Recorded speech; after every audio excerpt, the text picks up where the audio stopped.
1, 2, 3. Integrated Islamic School Shah Alam. Di section 20. International Integrated Islamic School Shah Alam. Section 20. Section 20. Section 20. Section 20 ni dekat dengan 19 ha? Lepas tu dekat dengan 21.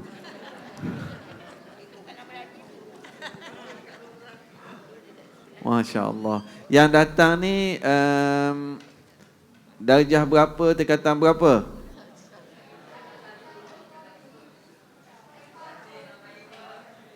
Tingkatan 1 sampai tingkatan 5. Mana sekolah menengah lah. Puasa tak hari ni? Bukti? Bukti puasa hari ni?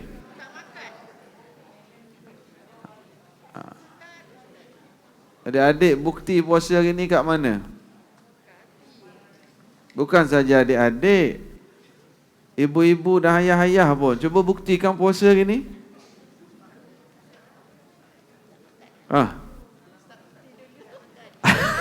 Ustaz pun suruh buktikan juga. Alah, kena tanya balik.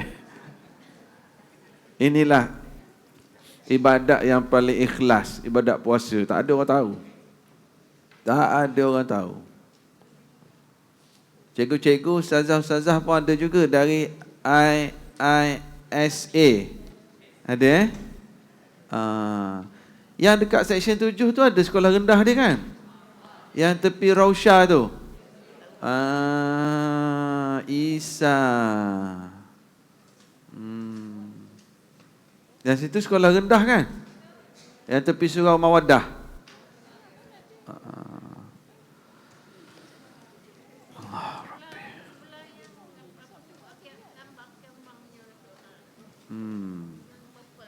Alhamdulillah. Yang sekolah rendah dah pindah situ semua sekarang? Ke ada juga kat section 20? Section 19? Ada kat 19, ada dekat 7. Yang 20 ni yang sekolah menengah. Alhamdulillah, alhamdulillah. Kaifa halukum? How are you? Konnichiwa. Apa dah? Kalau Ustazah Asma on the way, jalan jam teruk tadi. Unexpected. Tak apa, kalau Ustazah Asma tak sampai, wakil-wakil dia akan jadi penalty. Boleh? Masya Allah. Ini kelebihan Ustazah Asma Harun. Ada tim yang bersama, buat live Facebook lagi, live Instagram lagi. TikTok ada? TikTok ada. TikTok zaman sekarang ini bukan bertujuan untuk ajak yang tak ada TikTok kepada TikTok. Bukan itu tujuan. Tapi tujuannya nak ajak yang duduk dalam TikTok kepada program agama.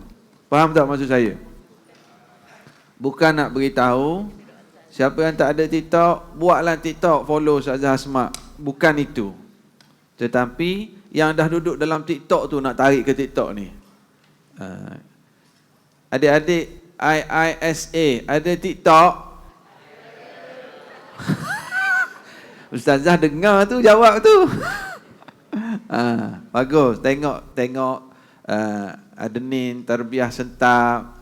Tengok Ustazah Asma. Bagus. Nak buat macam mana? Kita tak mampu nak say no. Benda ini semua dia seumpama seumpama banjir. Kita kena guide, kena pantau, kena pandu mereka. InsyaAllah hari ini, tahu tak forum kita tajuk apa? Sempurna seadanya. Boleh dulu tulis tajuk kita sempurna seadanya. Jangan tekan live lagi, Syirah. Tunggu Ustazah sampai dulu. Test. InsyaAllah kita pun tak live lagi di page masjid.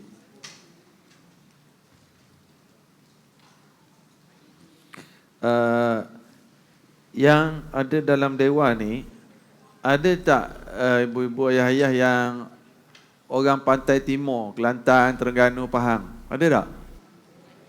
Balik kampung hari apa Hari Ahad. Betul free tak? Kan? Betul free hari apa? Sabtu Ahad. Maknanya balik hari Jumaat lah selamat.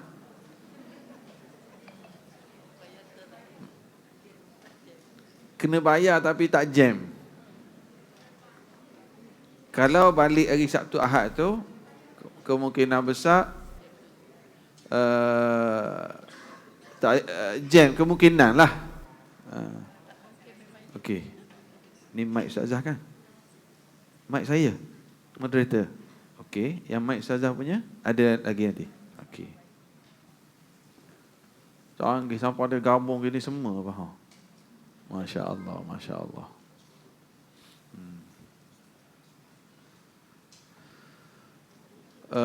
Ini Ustazah punya. Ustaz Teguh Fadli ke dia share je? Ustaz Teguh Fadli dia akan share je ke ada mic lain? Saya akan share dengan dia. Okay, no problem. Sabtu Ahad toll free.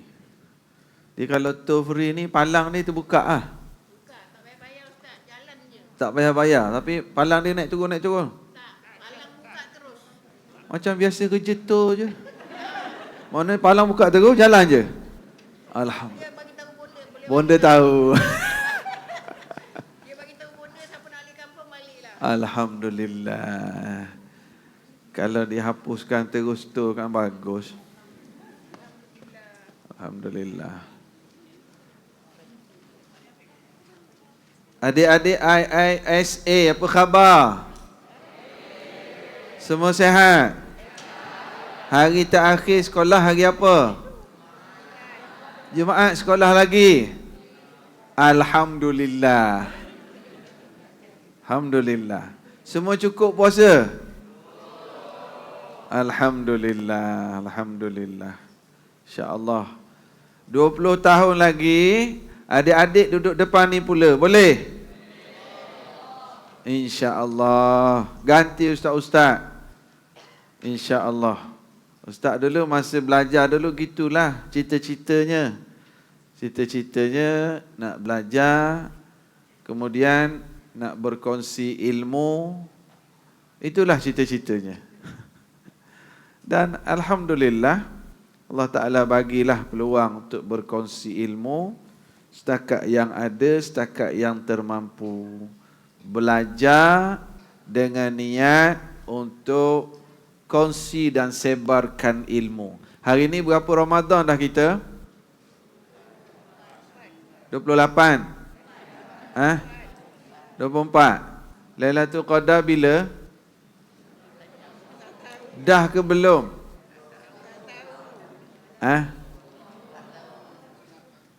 Orang yang menghidupkan setiap malam Ramadan, dia tak kisah pun nak cari Lailatul Qadar tu.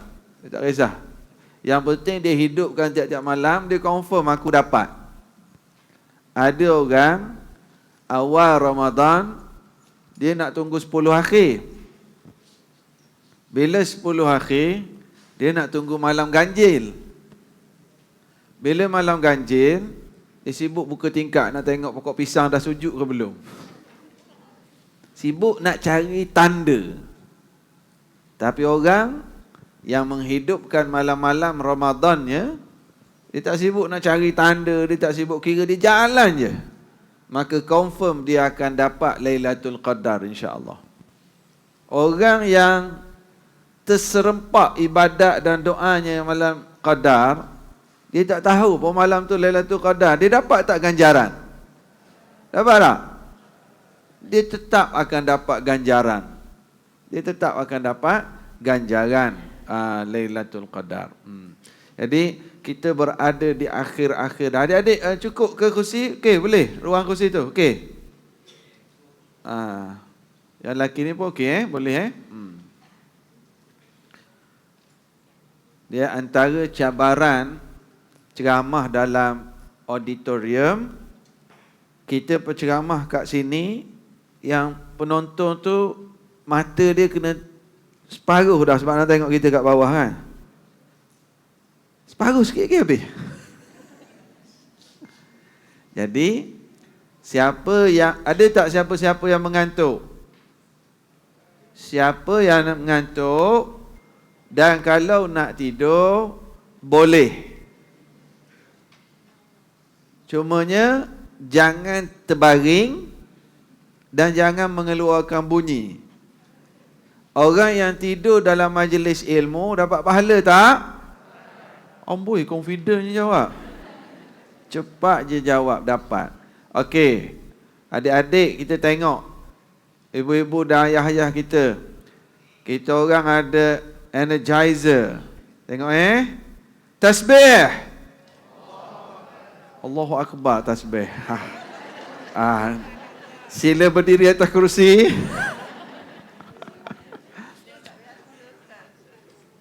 Biar dia orang dengar dulu, nanti dia orang ikut kita. Tasbih. Tasbih apa? Untuk maklumat adik-adik, Ustaz akan sebut tasbih. Ramai-ramai dalam dewan akan cakap Subhanallah. Kita try. Tasbih. Tahmid. Takbir. Masya Allah, Masya Allah. Sekali lagi. Tasbih. Tahmid. Takbir. Tasbih. Tahmid. Tahlil. Boleh pahala. Kita exercise yang boleh pahala kan? Cuba semua dalam dewan ni angkat tangan kanan. Angkat tangan kiri. Turun. Ustaz sebut satu, angkat tangan kanan. Satu. Turun. Satu. Turun. Dua kat tangan kiri. Dua. Okey, turun. Satu. Dua. Satu. Satu. Tiga. Akak juga. Akak dua-dua. Betul. Okey, last. Satu. Kemudian picit bahu orang sebelah. Allah. Picit, picit, picit. Picit sungguh. Picit sungguh. Sungguh, sungguh, sungguh. Boleh? Dua. Picit orang sebelah pula. Balas, balas, balas. Dua. Boleh? Angkat dua tangan pula. Tiga. Picit orang depan, tapi kalau yang lelaki je lah. Kalau jangan picit belakang makcik tu. Ya, kalau ada orang depan, picit orang depan. Kalau ada orang depan, picit orang depan. Kalau ada orang depan, picit orang depan. Ini kita main picit-picit je lah. Boleh? Perasan tak? Bulan Ramadan masanya cukup pantas berlalu. Perasan tak? Hari ni dah 24 Ramadan. Hari ni dah 24. Bermakna malam ni malam ganjil. Malam 25 Ramadan. Kita rasa baru lagi mula puasa. Perasan tak? Kita rasa baru lagi tarawih, dah nak baca kunut dah. Waktu kita salat witir. Kita rasa baru lagi tarawih. Sekarang ni dah nak masuk malam ke-25. Yang ni saya nak tanya soalan tapi jawab dalam hati masing-masing. Tak payah jawab kat luar lah. Sepanjang 24 malam tarawih, dah berapa kali kita terlepas tarawih? Jawab dah nantilah. Lepas tu senyum je lah. Ada tak yang tak tinggal lagi tarawih? Angkat tangan. Ada juga yang terlepas. Allahu Akbar. Tak tinggal tarawih lah. Maksud saya, tak tinggal. Angkat tangan. Maksudnya sepanjang Ramadan ni dia memang tarawih tiap-tiap malam. Cuba angkat tangan tinggi-tinggi. Bukan nak riak, bukan nak menunjuk. Dan yang tak angkat tangan itu mungkin ada keuzuran lah. Okey, terima kasih. Kita yang terlepas 2 kali tarawih ataupun terlepas sekali, mungkin anak menantu cucu datang buka puasa rumah kita. Mungkin hari buka puasa kat luar. Kita ada duit 2 juta dalam akaun kita, boleh bayar tak nak dapat balik? Allahu Akbar. Tak apalah yang dah terlepas, jangan kita sedih. Cuma kita, bukan tahun depan. Ada baki 4 malam, 5 malam saja ni. Ya Allah, beri kekuatan pada aku untuk tak tinggal dah baki tarawih. Boleh? Boleh kita tanam azam sebegitu? Lansir dah beli dah? Cushion dah tukar? Ada orang dia balas dendam. 2 tahun tak raya, Ustaz.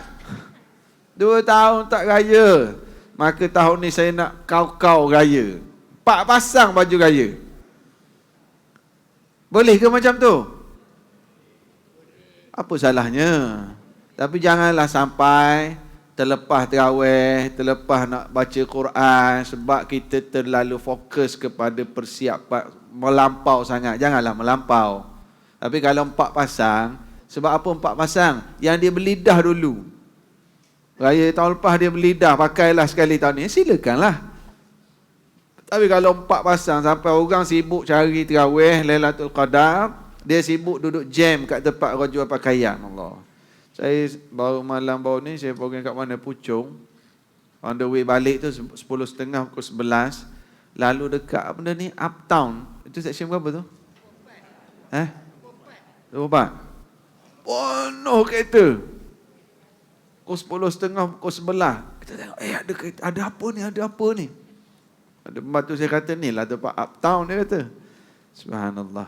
Ada orang dipilih oleh Allah beriktikaf kat masjid. Ada orang dipilih oleh Allah beriktikaf dalam majlis ilmu. Ada orang dipilih oleh Allah iktikaf kat pasar-pasar. Kita kena minta dengan Allah. Minta. Ada nenek-nenek tak bagi lagi cucu datang akhir-akhir Ramadan ni. Nak buka puasa pun tak apalah kat rumah masing-masing, kita jumpa raya nanti. Sebab nenek tak tahu, nenek sempat ke tak lagi Ramadan tahun depan. Bukan nenek sombong, tapi nenek nak manfaatkan masa. Nak pergi ke Mekah, Madinah, nak buat umrah sakit lutut dah. Duit ada, tapi rasa macam kesihatan tak mampu. Jadi nak manfaatkan sakit baki Ramadan.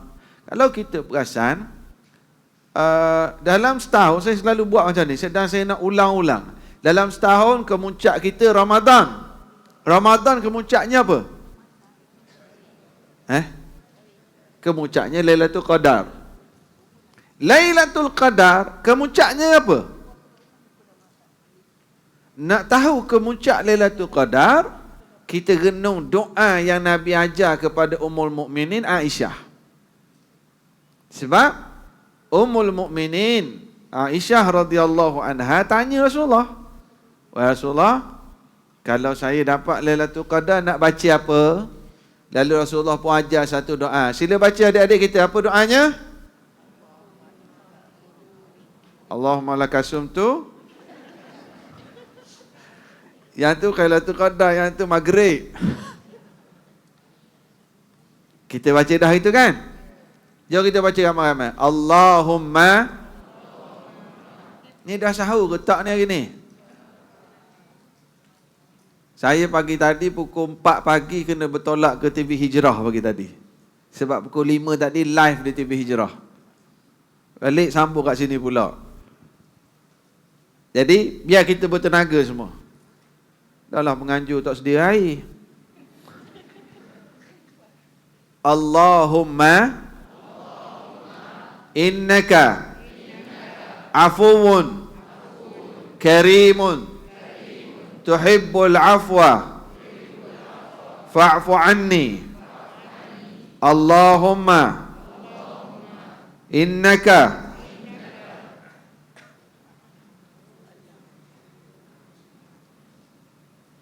sambung.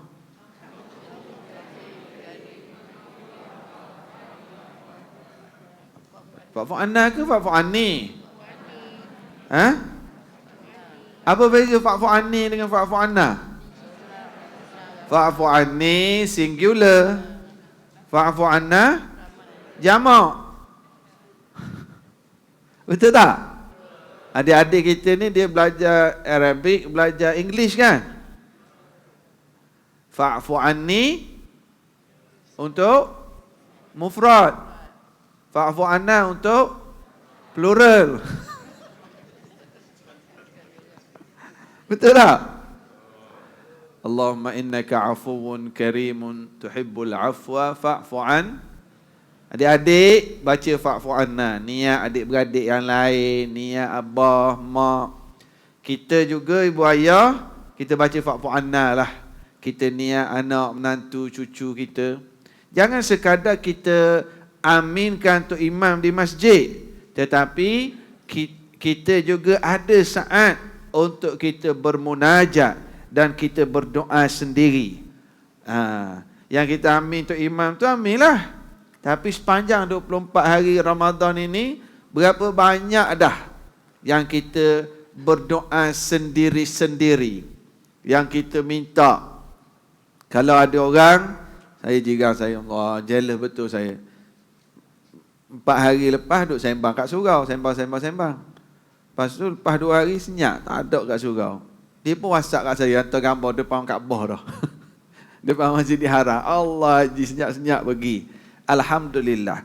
Ada orang yang Allah Ta'ala pilih berada di tempat mustajab pada waktu mustajab. Duduk depan Kaabah dalam keadaan berpuasa, dekat maghrib, waktu mustajab. Minum air zam-zam pula. Allahu Akbar. Siapa yang mungkin ibu-ibu ayah-ayah ada air zam-zam kat rumah? Ada? Air zam-zam tu masa kita nak minum, niat. Sebab Nabi Muhammad sallallahu alaihi wasallam bagi tahu, ma'u zamzam lima syuribalah.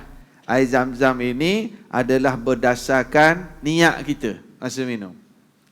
Saya ingat lagi zaman duduk kat Mekah dulu minum air zam-zam, zaman bertunang, nak balik kahwin.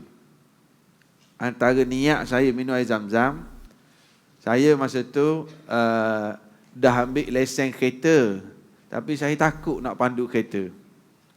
Dan saya tahu tunang saya ni pandai bawa kereta. Jadi setiap kali minum air zam-zam, ya Allah, malu kalau kahwin bini pandai bawa kereta, aku tak pandai. Tolonglah bagi berani bawa kereta, memandu kereta. Subhanallah, setiap kali minum air zam-zam, ya Allah, bagilah aku berani nak drive. Aku ada lesen dah tapi takut nak bawa kereta, ya Allah, malu kat bini nanti. Tapi bukan doa itu sajalah. Adalah doa lain-lain lagi. Subhanallah. Allah Ta'ala perkenankan. Tapi memang bila saya kahwin, isteri yang ajar saya pandu kereta. Sebab saya ambil lesen zaman belajar, saya takut nak bawa kereta. Sebab arwah mak kata, jangan ambil kereta orang, nanti langgar dinding, langgar tiang, rosak, susah pula. Sebab kami kat rumah tak ada kereta. Saya ayah meninggal, umur saya 5 bulan. Jadi saya dibesarkan oleh mak. Bila dah ambil diploma sebelum masuk universiti, nak ambil lesen kereta. Mak kata, nak bawa kereta siapa? Tanya dia lagi, lepas 2-3 bulan saya nak ambil lesen kereta lah. Dah ambil lesen kereta, kereta tak ada. Bila kita tanya kan, lah saya tak tanya dah, saya simpan duit, pergi ambil lesen kereta, siap dah lesen, tunjuk kat dia.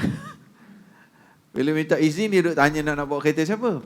Jadi, tapi saya buat lesen, tak berani nak bawa kereta lepas tu. Tapi saya cukup terasa antara doa yang mustajab, doa minum air zam-zam ni. Walaupun lepas kahwin, isteri yang ajar saya pandu kereta. Bang, nak naik bukit ni bang, tak payahlah tarik handbrake. Kita ikut tu kan, naik bukit sikit, tarik handbrake. Macam minyak. Alah, benda ni kata, orang main minyak dengan kelas dia. Isteri ajar. Jadi alhamdulillah lah. Cuma jadi sekarang kita pula mahir pada dia lagi. Nak bagi tahunya, siapa ada air zam-zam di rumah, dalam keadaan sekarang kita berpuasa, berbuka puasa, cuma kita kurang satu je. Kita tak ada duduk depan Kaabah. Kita tak duduk di Masjid Nabawi. Tapi kita ada faktor doa mustajab Ramadan. Kita ada faktor doa mustajab waktu hampir berbuka. Kita ada faktor doa mustajab minum air zam-zam dengan niat. Niat lah. Niat Allah bagi sihat nak ibadah. Niat Allah bagi sihat dapat Lailatul Qadar. Adik-adik nak doa minta apa? Adik-adik kalau dapat Lailatul Qadar nak doa minta apa? Duit raya. Yolah Ustaz, 2 tahun dah pencen tak dapat duit raya. Tahun ni nak dapat lah. Jadi niat elok-elok adik-adik. Moga-moga Allah Ta'ala bagi berjaya di dunia dan di akhirat. Supaya inilah peluang. Adik-adik ingat, Ustaz nak bagi tahu. Ustazah sampai dah. Ada 2 rahsia nak berjaya. Ingat ni. Restu ibu bapa dan restu guru-guru. Yang pertama apa? Yang kedua? Ya. Restu ibu bapa dan restu guru. Ini rahsia untuk kita berjaya dunia akhirat.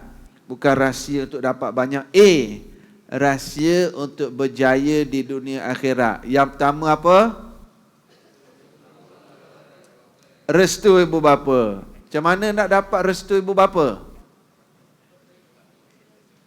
Buat baik berpada-pada. Macam mana nak dapat restu guru? Selalu bagi salam kat cikgu, senyum kat cikgu. Homework siap. Boleh? InsyaAllah kita akan jadi orang yang berjaya di dunia dan di akhirat. Alhamdulillah. Ustazah, suami Ustazah dah WhatsApp saya. Jemput masuk. Ke nak minum-minum dulu kat luar tu? Ustaz Tengku Fazli dah WhatsApp saya. Alhamdulillah dah sampai.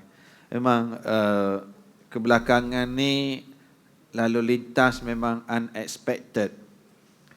Sila masuk, ada kursi kosong lagi. Boleh masuk? Ada banyak lagi kursi kosong di sebelah sini. Sini Kak, sini.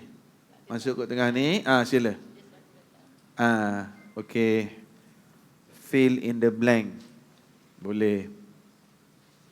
Jadi sekarang ni, setiap kali ada orang kat pintu, kita akan tengok kan? Ada, kita tengok. Pintu sebelah ni ada orang tak? Tak ada. Okey, tolong kesok sikit. Kesok. Tahu kesok? Ya. Tafassahu. Kesok sikit. Ya, boleh. Alhamdulillah.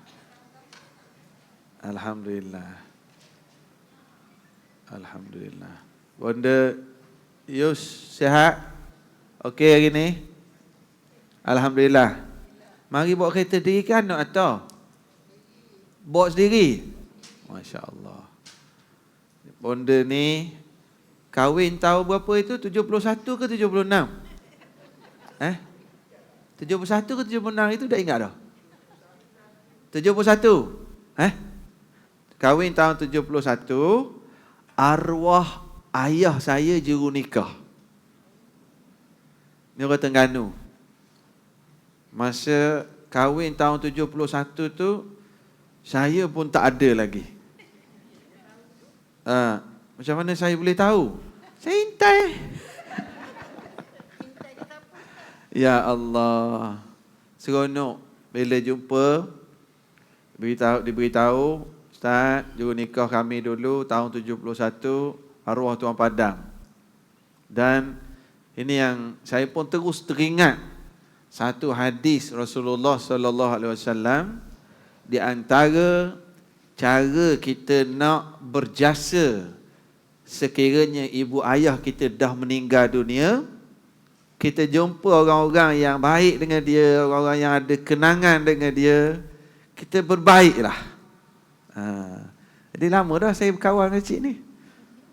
Sejak jumpa kat kuliah kat masjid, jumpa kat pasar seksyen 6, alhamdulillah. Begitu juga kita hari raya ni, bila balik kampung, mungkin kita pun dah ada cucu dah. Tapi bila balik kampung, ada lagi adik-beradik mak kita, adik-beradik ayah kita, best friend, kawan-kawan mak kita, arwah mak kita. Mungkin dia ada grup kutu dia, kan? Arwah ayah, geng-geng dan haji dia. Sambung silaturahim. Dia sambung silaturahim, buat baik. Dia akan menyebut kebaikan-kebaikan arwah mak ayah kita. Sebab seorang sahabat, Abdullah ibn Umar ibn al-Khattab. Abdullah ni anak Sayyidina Umar al-Khattab. Dia naik unta dia, dia pakai serban mahal dia. Satu hari dia berjalan, dia nampak badui. Badui ni orang pada pasir. Dia turun. Dia tegur badui tu. Lepas tu serban dia yang cantik, yang mahal, dia beri pada badui. Dia beri pada badui tu. Lepas tu orang heran tengok. Biasa badui-badui ni, dia bagi simple-simple je. Dia bagi serban mahal dia kat badui tu. Lepas tu dia bagi unta pula. Unta yang dia naik, dia ambil badui. Kau ambil lah. Badui tu pun berjalan. Lepas babai berjalan. Sahabat yang lain tanya Abdullah ni, anak Sayyidina Umar al-Khattab. Wahai Abdullah, orang badui ni kamu bagi simple-simple pun okey dah. Bagi serban mahal, bagi unta lagi. Macam tu, kenapa ni? Kata Abdullah ibn Umar ibn al-Khattab, ayahnya dulu adalah sahabat kepada ayahku. Sila Ustazah, Ustaz Tengku Fadli tu sini. Fadal. Fadal.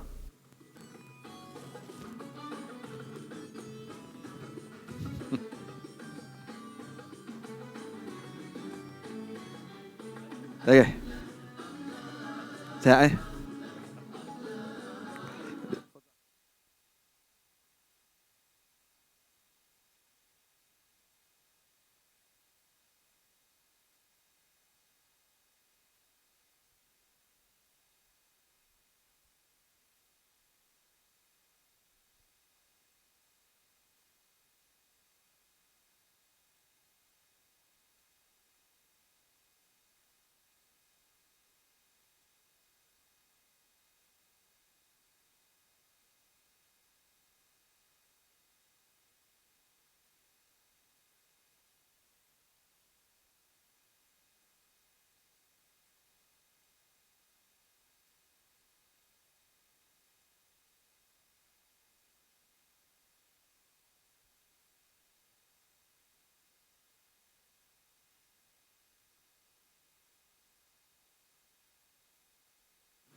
Assalamualaikum warahmatullahi wabarakatuh.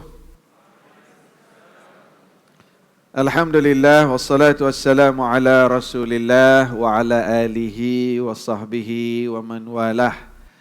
Kita jumpa lagi pagi ini dalam majlis ilmu kita, Halaqah Ramadan, Masjid Sultan Abdul Aziz Shah, Masjid Negeri Shah Alam. Alhamdulillah, hari ini kita bersama dengan Al-Fadhil Ustaz Tengku Fadli dan juga Al-Fadilah Ustazah Asma bersama kita pada pagi ini. Alhamdulillah, kita dah maklumkan tadi bahawa biasalah musim-musim zaman sekarang ni, kat nak raya ni, kadang-kadang kita tak boleh nak jangka perjalanan, pergerakan. Apa yang penting? Apa yang penting sampai kerjasama. Bukan belakang saja minat Wonder Pack, hak depan pun kerjasama juga jawab. Geng-geng Wonder Pack sebenarnya. Alhamdulillah, terima kasih banyak Ustazah dan suami dapat meluangkan masa bersama-sama kami di sini dalam kesibukan. Tapi alhamdulillah kita dipertemukan dalam majlis ilmu pada pagi ini. Dan insya-Allah tajuk yang kita nak bincangkan pagi ini, sempurna seadanya. Masya Allah. Sempurna seadanya. Saya untuk tidak nak melengahkan masa, kita nak mula siapa dulu ni? Mukadimah. Mukaddimah sikit. Mukaddimah sikit. Boleh? Mukaddimah sikit. Ustaz Tengku Fadli kita untuk share. Kemudian Ustazah sambung lagi. Okey? Ambil mic ni. Ni untuk TikTok Ustazah. Ustazah buat TikTok lah ni. Sila. Allah Akbar. Baik. Bismillahirrahmanirrahim. Assalamualaikum warahmatullahi wabarakatuh. Waalaikumsalam. Alhamdulillah. Setinggi-tinggi kesyukuran kita pada Allah Subhanahu wa taala yang mengizinkan kita untuk menikmati kehidupan sebagai seorang Islam. Alhamdulillah. Dan dianugerahkan nikmat terbesar dalam kehidupan kita, nikmat Islam dan iman. Alhamdulillah. Kesyukuran yang setinggi-tinggi untuk Allah juga sebab memanjangkan usia kita sampai kepada Ramadan. Alhamdulillah. Yang kita doa dulu-dulu kan di bulan Syaban, kita doa sampaikanlah ya Allah di bulan Ramadan ni sebab kita rindu, kita tahu betapa banyaknya pahala dan ganjaran yang Allah janjikan kepada kita. Terlalu banyak. Sebab apa? Sebab di bulan inilah Allah janjikan ganjaran melalui sabda Nabi, ada pembebasan daripada api neraka, ada rahmat Allah Subhanahu wa taala dan juga ada pengampunan.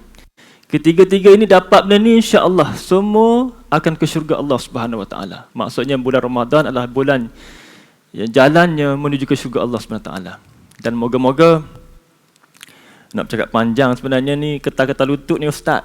Sebab Tok Guru duduk tepi. Minum air dulu. Minum air. Tak ada air tak?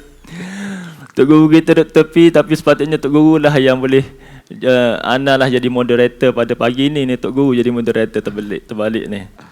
Cuma menemani isteri je lah. Alhamdulillah. Jadi Alhamdulillah, maaf kelewatan pada pagi ini dan Alhamdulillah sampai. Jadi sedikit daripada sebagai mukadimah, moga-moga kita semua mencapai matlamat untuk sampai menjadi orang yang bertakwa. Puasa itu melatih kita, menambahkan iman kita untuk menjadi orang yang bertakwa. Dan sebaik-baik manusia, Allah firmankan dalam surah Hujurat itu adalah sebaik-baik manusia, semulia manusia adalah orang yang bertakwa. Maksudnya Ramadan ini melatih kita menjadi semulia-mulia manusia. Malanglah bagi kita seandainya berlalu Ramadan, kita masih macam dulu. Kita akan menyesal. Yeah. Ramai orang menyesal. Ramai ustaz menyesal.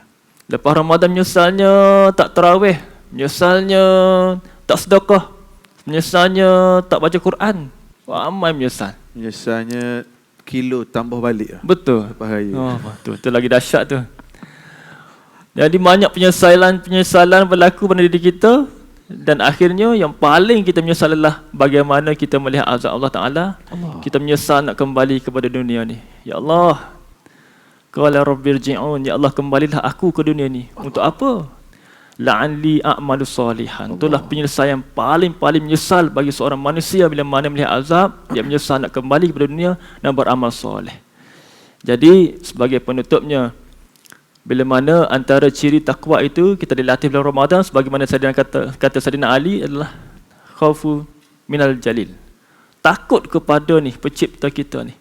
Iaitu kita latih dalam Ramadan bagaimana kita yakin bahawa tu Allah Maha melihat dan Allah melihat apa yang kita buat. Kita baca Quran, kita tak minum air.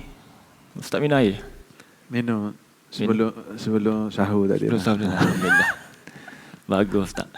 Maknanya saya yakin Ustaz Kita yakin bahawasanya Allah tu Maha melihat dan melatih kita. Allah sentiasa melihat dalam apa jua keadaan. Walaupun kita gembira, sedih dan sebagainya, Allah sentiasa melihat. Dan seterusnya kita melatih diri kita menjadi orang yang bertakwa, insya-Allah. Moga-moga kita tergolong daripada orang yang bertakwa. Amin. Dan moga-moga syurgalah tempat kita. Amin. Semua di akhirat nanti, insya-Allah. Wallahu a'lam. Assalamualaikum warahmatullahi wabarakatuh. Assalamualaikum warahmatullahi wabarakatuh. Terima kasih pada Fadil Yang Mulia Ustaz Tengku Fadli di atas mukaddimah tadi, intro tadi. Alhamdulillah. Dia gini satu rahsia. Bila kita melihat ada seorang ustaz yang hebat, ada isteri yang hebat di belakangnya, Ada orang dia kata Ustazah Hasma bagus, ramai orang minat dia kuliah. Ada seorang suami yang hebat yang support dia. Ustazah Hasma selalu panggil encik suami. Hari ni kena panggil yang. Kalau foreign Ustaz Syed kena panggil yang kepada encik suami. Boleh? Tak bunyi. Bunyi. Kalau yang organ tu ayang. Ayang ikan itik. Orang Terengganu memang romantik Ustazah. Ha. Dia pergi pasar pun dia cari ayang. Itulah. Ayang sekilo. Ni ayang 80 kilo. Oh, 80 kilo. Ramadan 80 kilo. Alhamdulillah. Okey, alhamdulillah. Sebelum saya jemput Ustazah Hasma untuk mulakan perkongsian, tajuk kita menarik, sempurna seadanya. Jadi, kepada yang menonton di page Masjid Negeri, pada yang menonton di page Ustazah Hasma sendiri, tengok di IG, tengok di TikTok, sekarang ni tekan butang share. Dan siapa yang dah tekan butang share, tulis di ruangan komen, alhamdulillah dah share. Yang dalam dewan pun dah buka telefon, boleh juga nak tolong tekan butang share. Lepas tu tengok di telefon masing-masing, tak payah tengoklah kita orang. Okey, yang dah share kat telefon masing-masing, okey, letak telefon, kita tengok live pagi ni yang dalam dewan. Moga-moga kita menjadi ejen menyebarkan majlis ilmu. Kita kalau sifat orang yang dapat kebaikan, orang yang dipilih oleh Allah untuk kebaikan, dia ada satu sifat, dia suka untuk berkongsi kebaikan tersebut. Okey. Jadi bila letaklah telefon, kita dengar direct Ustazah di sini. Jadi saya persilakan dulu Ustazah Asma. Kita nak bincang tajuk sempurna seadanya. Mungkin Ustazah boleh mulakan ta'rif maudhu' tajuk kita ni. Silakan Ustazah. A'udzubillahi minasyaitonirrajim. Bismillahirrahmanirrahim. Assalamualaikum warahmatullahi wabarakatuh. Waalaikumsalam warahmatullahi wabarakatuh. Alhamdulillah. Alhamdulillahi rabbil alamin. Hamdan lillah. Salatan wa salaman ala rasulillah.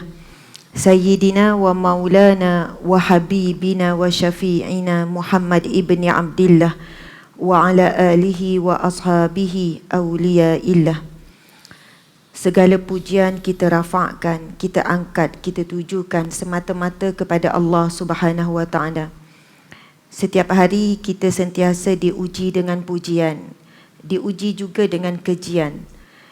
Kejian satu ujian yang lebih selamat sebenarnya Ustaz untuk kita harungi berbanding dengan ujian pujian. Sebab ramai yang merasakan pujian itu adalah satu kurniaan, tetapi hakikatnya ia adalah ujian yang lebih berat. Bila kita sebut alhamdulillahirabbil alamin, segala pujian bagi Allah Tuhan yang mentadbir sekalian alam. Bahkan dengan kita berzikir menyebut subhanallah walhamdulillah, sehingga Nabi bersabda tamla'ani ma bainal ardi was samawat, pahalanya akan memenuhi di antara langit dan bumi. Dan di sana ada juga hadis Nabi menyebutkan afdalu zikru la ilaha illallah wa afdalu du'a alhamdulillah. Doa yang paling afdal adalah kalimah alhamdulillah itu sendiri. Surah Al-Fatihah ayat yang kedua dimulakan dengan alhamdulillahirabbil alamin. Segala pujian bagi Allah Tuhan yang mentadbir sekalian alam. Masya Allah. Dan apabila siapa sahaja pun yang memuji kita, kita harus sedar hakikatnya pujian itu perlu dikembalikan kepada Allah Subhanahu wa taala. Jika tidak, kita mula menjadi sifat kesyaitanan dalam diri, yang mana mereka memuji diri mereka sendiri. Syaitan puji dan angkat diri sendiri kerana mereka diciptakan daripada api. Dengan itu mereka rasa sombong. Muslimin muslimat dimati Allah sekalian, sebab itu bila kita sebut alhamdulillahirabbil alamin, yang Nabi sebut tadi, ucapan alhamdulillah dengan subhanallah, pahalanya akan memenuhi di antara langit dan bumi. Hadis yang sahih dalam kitab Adus Salihin ada terkandung hadis ini. Muslimin muslimat, jika kita mulakan mulakan mukadimah ustaz kan, kita kan mula dengan alhamdulillahirabbil alamin, sebab kita nak menundukkan diri, nak menghina diri dan selalu memperingati diri kita bahawasanya contoh kalau orang puji kita sehat dan kuat, kita segera ucap alhamdulillah. Sebab yang memberikan kita kesihatan dan kekuatan Allah ya qawi, Allah ya salim. Jika orang puji kita, cengkas, nampak bertenaga, energetik. Macam ustaz kita kan, umur dah 60 lebih. Duduk lagi ustaz? Muda remaja lagi ni. Muda lagi. Subhanallah, salah dah. Ustaz mungkin awet tua kan. Tapi sebenarnya main je ustaz. Ustaz nampak muda, nampak kuat. Ustaz baru je dalam 20 lebih tau. Itu umur dulu ustaz. Umur sekarang 40 lebih. Dah 40 lagi ke? Ustazah kira molek Ustazah. Saya adik dia saya. Nawak ustaz. Kami ni biasa berprogram sebenarnya. Program di masjid, program online. Kita buat program sebab tambah pula sama-sama Terengganu. Ni Ganu Melaka ni? Terengganu Melaka. Jadi saya boleh panggil Kak Asma lah kepada Ustazah ni. Betul adik. Lahir umur tahun bila ustaz? Tiba-tiba tak boleh terima rasa. Bulan Ramadan ni tak boleh nawak. Saya mana-mana, saya pergi restoran, saya pergi kedai, saya pergi kalau beli barang, kalau sales girl, semua saya panggil Kak. Amboi. Tak semua saya panggil Kak. Walaupun apa adik. Jadi silakan Kak Asma. Tengok je rahsia. Lahir 84, 85. Kak Asma ni tak pandai nak teka. Subhanallah. Saya lahir 83. Masya Allah. Betul adik daripada saya. Ya. Masya Allah. Okey. Subhanallah. Ya, kita bilah. Kak Asma lahir tahun 83.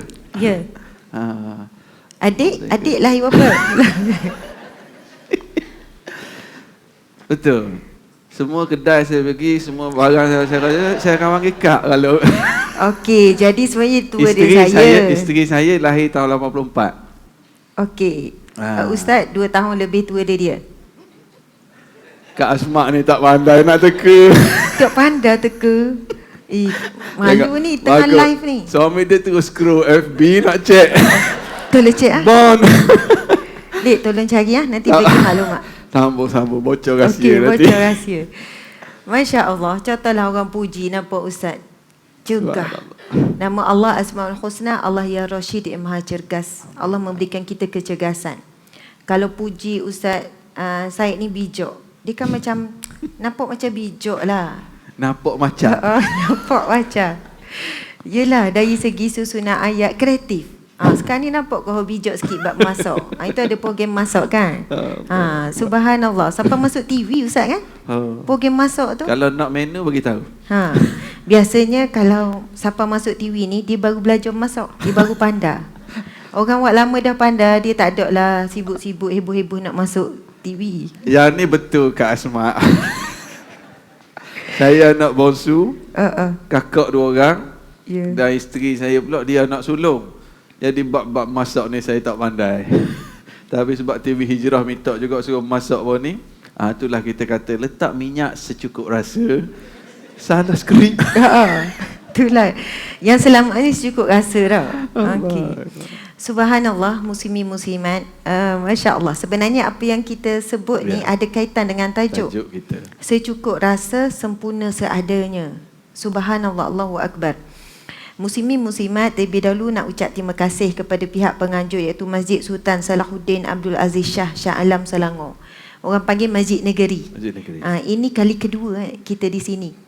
Ke kali ketiga gitulah di dalam dewan ni, masya-Allah.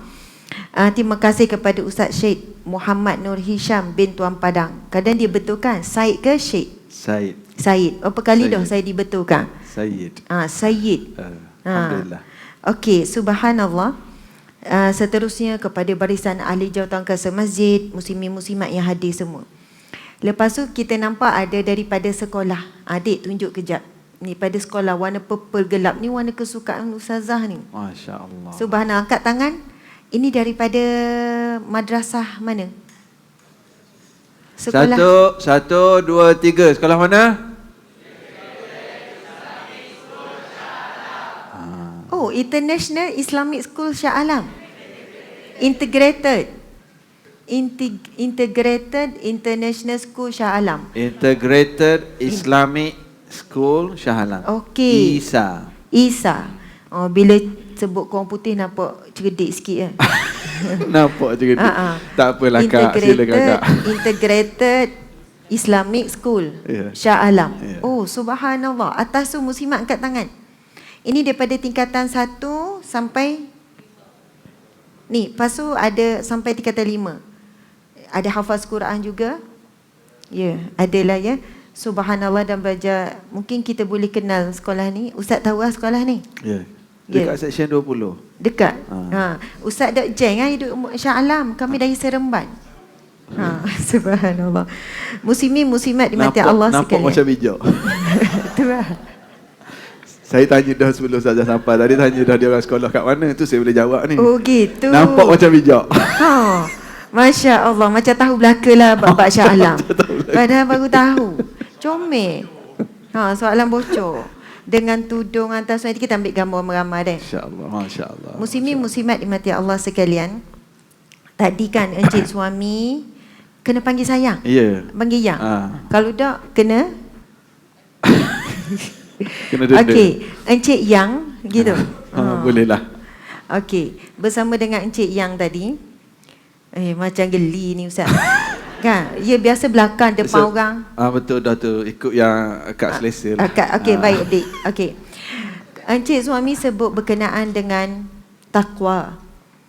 Dan beliau menyebutkan juga tentang definisi yang disebut oleh Sayyidina Ali radhiyallahu anhu berkenaan dengan definisi takwa. Kita sekarang dah 24 Ramadan. Maksudnya dah penghujung sangat dah Ramadan. Dan kita tahu di antara sebab utama Allah sebut jelas dalam Al-Quran tujuan bulan Ramadan dan tujuan berpuasa dan segala ibadah dalam bulan Ramadan untuk apa. A'udzubillahi minasyaitanirrajim. Bismillahirrahmanirrahim. Ya ayyuhallazina amanu kutiba alaikumus siyamu kama kutiba alal ladzina min qablikum la'allakum tattaqun. Sadaqallahul azim. Yang bermaksud, wahai orang-orang yang beriman, diwajibkan ke atas kamu berpuasa sebagaimana umat terdahulu berpuasa. La'allakum tattaqun, mudah-mudahan kamu beroleh takwa. Allahu Akbar. Muslimin muslimat, zaman sekarang ada istilah fast track SPM. Bagi pelajar tahfiz, lepas tu nak ambil SPM, dia dah hafal Quran, tiba-tiba dia masuk satu sekolah ataupun melalui satu mana-mana saluran lah. Setahun je dia belajar untuk SPM, lepas tu dia dapat dengan cemerlang, dapat baik ataupun sederhana. Maksudnya ada laluan fast track. Ada orang untuk SPM belajar daripada tingkatan 1, 2, 3. Ada yang 1 tahun je dia kompres untuk SPM.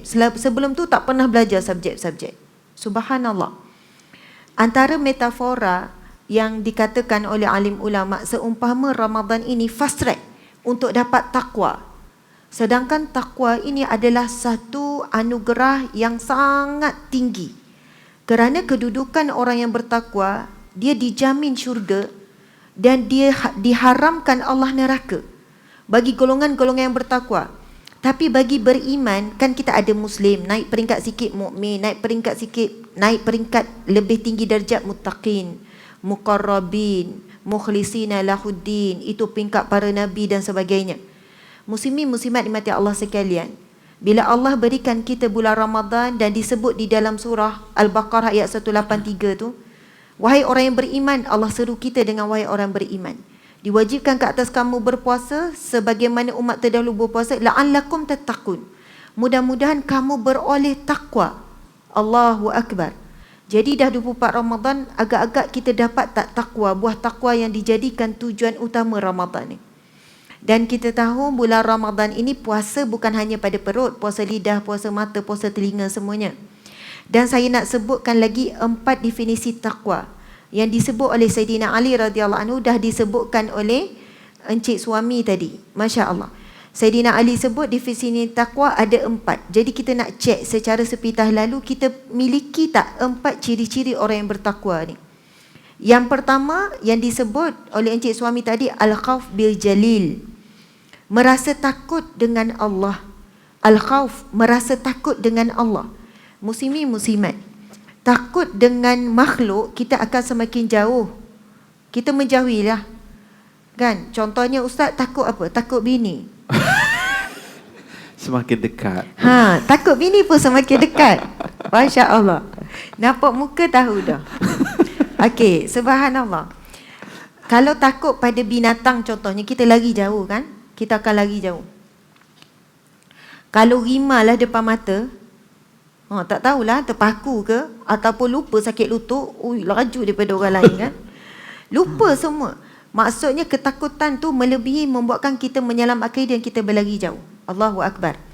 Namun takut kepada Allah sebaliknya, kita semakin dekat dengan Allah.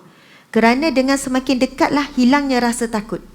Takut Allah murka, takut tak boleh masuk syurga Allah, takut tak dapat rahmat Allah, takut tak dapat pengampunan Allah. Maka untuk hilang rasa takut kepada Allah, kita buat sesuatu yang boleh dekat kepada Allah, maka kita tidak takut untuk menghadapi kematian. Tinggal lagi bersedia. Takut bagi orang kafir menghadapi kematian, bagi orang munafik menghadapi kematian berbeza. Ketakutan yang sebenar-benar sehinggakan mereka ini buat sedaya upaya untuk terus hidup. Tetapi takut untuk mati memang ada. Tak logik kalau orang kata macam kita ni tak rasa takut langsung. Tapi ketakutan terhadap mati itu membawakan kepada kita bersedia untuk menghadapi mati. Ketakutan kita kepada Allah menyebabkan kita semakin berusaha untuk dekat dengan Allah Subhanahu Wa Taala. Allahu Akbar. Itulah yang dimasukkan dengan al-khauf bil jalil, takut kepada Allah membuatkan kita makin dekat. Itu ciri yang pertama orang yang bertakwa. Yang kedua, al-amalu bit tanzil, beramal dengan tanzil iaitu wahyu. Pertama Al-Quran dan kedua hadis Nabi sallallahu alaihi wasallam. Hari ini di bulan Ramadan, masya-Allah muslimin muslimat, saya nak baca satu hadis Nabi sallallahu alaihi wasallam berkaitan dengan amaran Nabi sallallahu alaihi wasallam. Okey. Daripada Abu Hurairah radhiyallahu anhu. Nabi sallallahu alaihi wasallam bersabda yang bermaksud, Allah Subhanahu wa taala naungkan kamu dengan berlabuhnya bulan Ramadan ini dengan Rasulullah sallallahu alaihi wasallam bersumpah. Bila sampai bulan Ramadan, Nabi sallallahu alaihi wasallam bersumpah, tiadalah berlalu ke atas orang Islam bulan yang lebih baik bagi mereka daripada bulan Ramadan. Masya Allah. Dan tidak kepada munafik lebih teruk daripada bulan Ramadan. Sesungguhnya Allah Subhanahu Wa Taala menulis pahala ganjaran sebelum menjelmanya bulan dan juga menulis dosa serta kehinaan sebelum masuknya bulan Ramadan. Allahu Akbar. Maksudnya bila masuk bulan Ramadan, ini adalah satu bulan yang tidak ada yang lebih baik bagi orang Islam. Tetapi bagi orang munafik, inilah bulan yang paling hina, yang paling dahsyat, sehingga kan sebelum menjelmanya bulan telah ditulis kehinaan sebelum masuknya bulan Ramadan. Muslimin muslimat, kita boleh melihat ramainya munafik di bulan Ramadan. Terlalu ramai munafik di bulan Ramadan. Dan semakin menyelah bila 10 terakhir. Kita bayangkan 10 terakhir ni mereka makin kurang dan sebagainya. Tapi makin dahsyat, makin dahsyat. Mereka yang mengatakan beriman kepada Allah, beriman kepada Al-Quran, beriman kepada hadis Nabi, tetapi perbuatan mereka menentang isi kandungan Al-Quran. Perbuatan mereka tidak seiring. Mereka secara terbuka melakukan maksiat. Perbuatan yang Allah keji, perbuatan yang Allah murka. Kita boleh lihat di media sosial pada hari ini bagaimana masing-masing tidak menjaga lidah sesama umat Islam, saling maki hamun, saling menghina, bahkan saling mendoakan keburukan. Bila berlaku isu-isu yang panas, isu-isu viral, bila saya tengok ruangan komen, astagfirullahalazim. Kita tidak perlu menunggu orang kafir untuk menghina orang Islam hari ini. Sesama Islam sampai mendoakan apa? Bahkan mendoakan kepada orang-orang soleh, orang-orang alim. Doakan neraka, doakan dicampakkan ni, doakan dilaknat.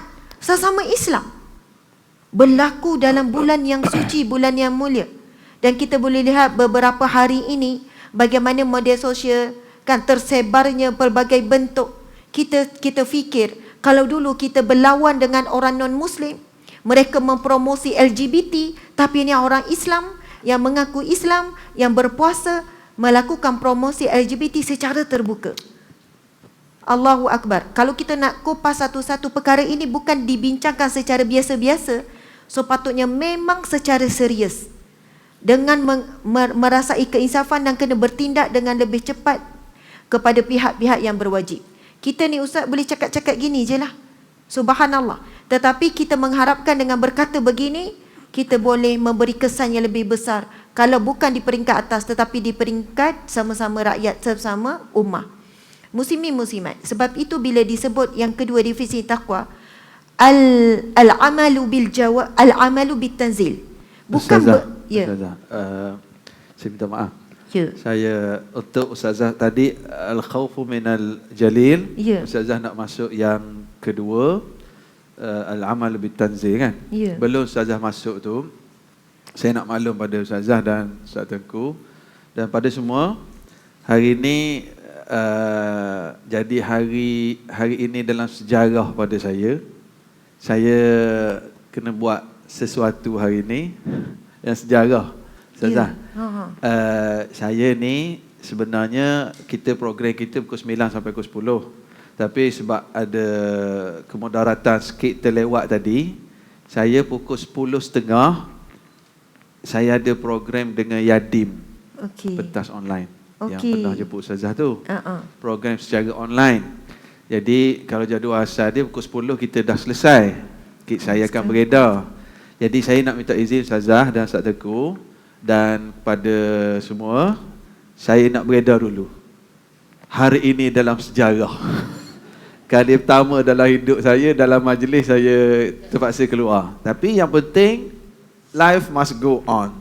Majlis kita berjalan, majlis di sini berjalan, majlis saya pun berjalan sebab kebetulan jadual macam tu. Jadi saya nak minta izin Ustazah, Ustaz Tengku untuk beredar dulu. Saya minta maaf banyak. Tapi program kita akan terus berjalan di sini. Dan dengan ini saya melantik moderator baru. Oh tu kata dah sejarah tu. Hari ini dah saya sejarah sungguh Ustazah. Ini first time. Ya. First time saya dalam majlis. Tapi tak apalah, kita nak pastikan semua berjalan. Semua berjalan. Semua berjalan. Semua dapat manfaat. Biasalah macam pandai kan. Ya, nampak bijak. Lepas tu Ustaz perasan tak dalam sejarah warna biru belaka? Ya Allah, sungguh macam kena ambil gambar dah. Luar biru, dalam warna benda Ustaz. Dalam tindak. Jadi saya minta maaf banyak. Saya Ana bergerak dulu. InsyaAllah kita jumpa dalam sesi-sesi akan datang insyaAllah. Banyak soalan boleh tanya Ustazah Hasmat nanti. Boleh kongsi lagi. Ustaz maaflah, saya yelah mula serius tak apa. Kadang-kadang kita serius sikit. Tak apa macam biasa je. Ustazah akan sambung poin yang kedua lagi. Tentang takrif takwa. Jadi saya minta diri dulu. Betul. Assalamualaikum warahmatullahi wabarakatuh dan selamat hari raya. Jumpa lepas raya kita insya-Allah. Insya-Allah. Balik Ustaz balik. Organ kan nanti kita jalan lah. Saya ingat kau Ustaz nak kabur benda lah debu. Macam ada benda seria. Hari ni dah sejak ingatkan isteri beranak ke. Ambil gambar saya. Ya. Kita akan buat hebahan ni. Ustaz lagi dia ceramah. Ambil gambar balik Ustaz. Kita akan ni. Buat syahadah se. Bini seorang. Syahadah. La ilaha illallah. Okey. Ya Ustaz. Selamat. Itulah. Okey, majlis ini kita yang punya. Okey, baik Ustaz. Alhamdulillah. Masya Allah. Boleh terus ni dah pukul 10 dah. Boleh setengah jam lagi ke? InsyaAllah. Masya Allah. Hah? Macam mana? Tengok, dia kata you nak singgah saya seorang, you nak turun pula. Masya Allah, jangan jatuhkan maruah suami isteri. Okey, kita tak apalah. Tak apa. Okey, Masya Allah. Saya sebut sepintas lalu. Bila sebut pasal taqwa, dia bukan hanya beriman kepada wahyu, tapi beramal. Sifat orang bertakwa, al-amalu bitanzil. Dia beramal dengan wahyu. Ini yang ramai orang beriman, dia cuma percaya. Saya percaya Al-Quran. Saya percaya hadis Nabi. Tetapi tak beramal. Sebab itu masih peringkat orang yang percaya sahaja. Kerana itu disebutkan, subhanallah, hadis Nabi SAW akan masuk syurga. Orang yang walaupun sebesar biji zarah iman, dia pasti akan masuk syurga. Tapi boleh jadi diazab dulu dalam neraka kerana perbuatan-perbuatan maksiat dia. Walaupun dia ada iman, walaupun sebesar biji zarah, insya-Allah akhirnya dia akan masuk syurga juga. Tapi sekiranya ditimbang di mizan, amalan maksiat dia lebih banyak, keburukan lebih banyak, maka akan diazab dalam neraka dulu. Namun bagi orang yang bertakwa, dia beramal dengan wahyu, ini peringkat yang lebih tinggi. Dia bukan hanya percaya pada wahyu, tapi dia beramal. Sebab itu definisi oleh Sayyidina Ali radhiyallahu anhu berkenaan dengan takwa, al-amalu bitanzil. Bukan beriman tetapi beramal dengan wahyu. Itu yang bukan sekadar cakap, ini perkara yang dilarang, tetapi dia buat. Dia tinggalkan apa yang dilarang. Dia bukan cakap ini perkara yang wajib, tetapi dia peringkat memang buat yang wajib. Hari ini ramainya umat Islam, dia Muslim, dia mukmin, dia beriman, dia percaya, tetapi dia tidak muttaqin. Dia tidak sampai peringkat. Sebab itu ditanya apa definisi bertakwa, yang paling umum adalah mentaati segala perintah Allah, melaksanakan dan meninggalkan larangan Allah. Itu umum. Subhanallah. Yang ketiga, ciri yang ketiga definisi takwa oleh Sayyidina Ali radhiyallahu anhu ialah al-isti'dadu biyaumir rakhil, iaitu bersedia dengan hari kebangkitan ataupun bersedia dengan hari kematian. Yang keempat memang kaitkan sangat berkait dengan tajuk kita, iaitu ar-ridha bil qalil. Masya Allah. Itu 4 definisi. Yang pertama, al-khauf bi jalil, takut kepada Allah. Definisi kita dah syarah sikit. Kemudian al-amalu bit tanzil. Kemudian yang ketiga, al-isti'dadu bi yaumir rakhil, iaitu membuat persiapan dengan hari akhirat. Akhirat yang sebenar ataupun hari akhir kita di dunia, iaitu kematian kita. Kemudian yang keempat, iaitu ar-ridha bil qalil. Cukup dengan yang sedikit. Subhanallah. Sebab cukup dengan yang banyak mudah, yang sedikit ini payah. Cukup dengan kasih sayang yang banyak itu mudah. Nak cukup dengan kasih sayang yang tidak cukup itu yang payah. Nak cukup dengan kesihatan yang sempurna itu mudah. Tapi nak cukup dengan kesihatan yang kurang itu payah. Sebab itu bila disebut salah satu ciri orang yang bertakwa adalah ar-ridha bil qalil. Dia redha dengan yang sedikit. Maka Allah lah yang akan mencukupkan hatinya itu dengan rasa cukup, maka yang sedikit rasa banyak. Muslimin muslimat dimati Allah sekalian, tajuk encik kena tanya saya soalan. Soalan dah bocor. Jadi encik jadi moderator. Okey, kembali kepada moderator. Silakan. Masya Allah. Subhanallah. Jadi program suami isteri ni. Masya Allah. Okey. Dapat sikit. Okey. Masya Allah.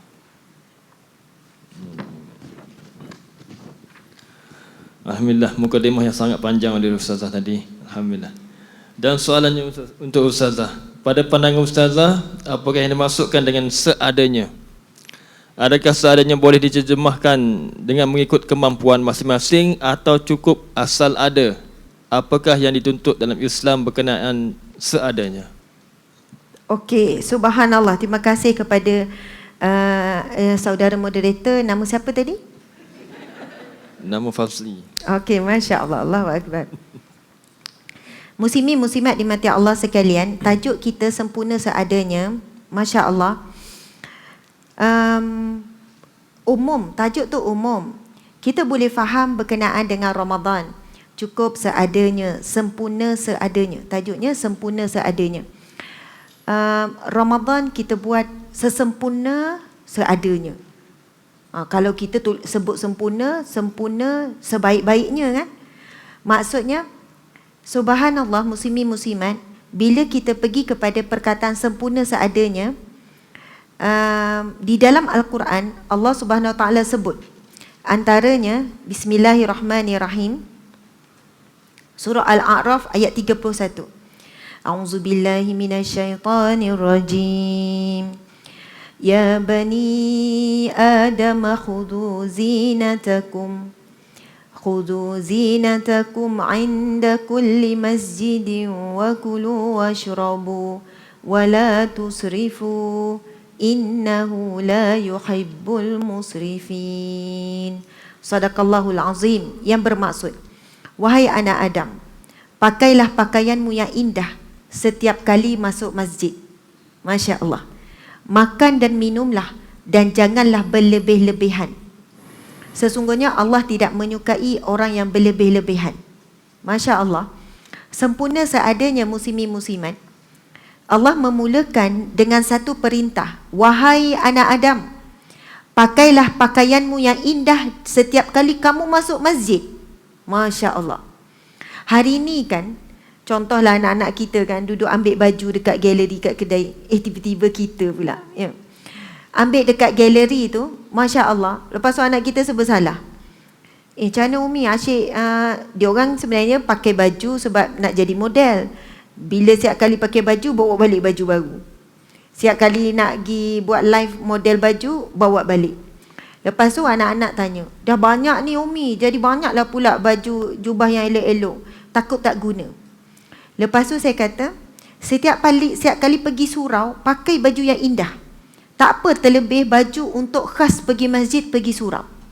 Subhanallah. Sebab ia terkandung dalam perintah Allah, wahai anak Adam, pakailah pakaianmu yang indah di setiap kali kamu memasuki masjid.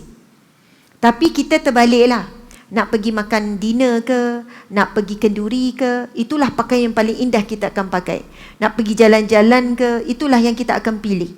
Tapi bila pergi surau, pergi masjid, kadang terbalik. Pakailah apa yang ada. Tapi tajuk kita adalah sempurna seadanya. Maksudnya di sini, pakai pakaian terbaik, tapi seadanya, jangan berlebihan. Allahu Akbar.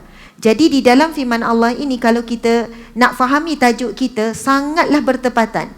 Allah berfirman, wahai anak Adam, pakailah pakaianmu yang indah di setiap memasuki masjid. Memula Allah suruh pakai pakaian indah. Kemudian Allah beri peringatan, makan dan minumlah, jangan berlebih-lebihan. Sesungguhnya Allah tidak menyukai orang yang berlebih-lebihan. Dan saya nak sudahi soalan yang pertama daripada Tuan Moderator dengan membacakan satu hadis yang sahih daripada satu hadis Nabi. Mafhumnya, subhanallah, saya sebut mafhum sebab saya bimbang takut susunan ayat tu tidak tepat dengan matan hadis Nabi yang sebenar. Tetapi hadis ini adalah hadis yang sahih. Nabi SAW bersabda, sesungguhnya barang siapa yang meninggalkan pakaian yang indah, iaitu pakaian yang mahal, kerana tawaduknya kepada Allah, walaupun dia sebenarnya mampu, maka di akhirat kelak, iaitu dia pada mahsyar, Allah akan memberikan kepadanya pakaian daripada syurga. Kita tahu ketika dibangkitkan di padang mahsyar, kita semua dalam keadaan tanpa seurat benak. Adakah ada sifat malu? Tidak ada. Sebab ketika itu ketakutan, kebimbangan, kekeliruan, kalau orang Ganu panggil kebengongan, rasa bengong, rasa bingung. Subhanallah. Muslimin muslimat dimati Allah sekalian, situasi begini sebenarnya tanpa seurat benang ni, Allahu Akbar, sebenarnya dah biasa pun di atas muka bumi Allah ni, di negara-negara barat.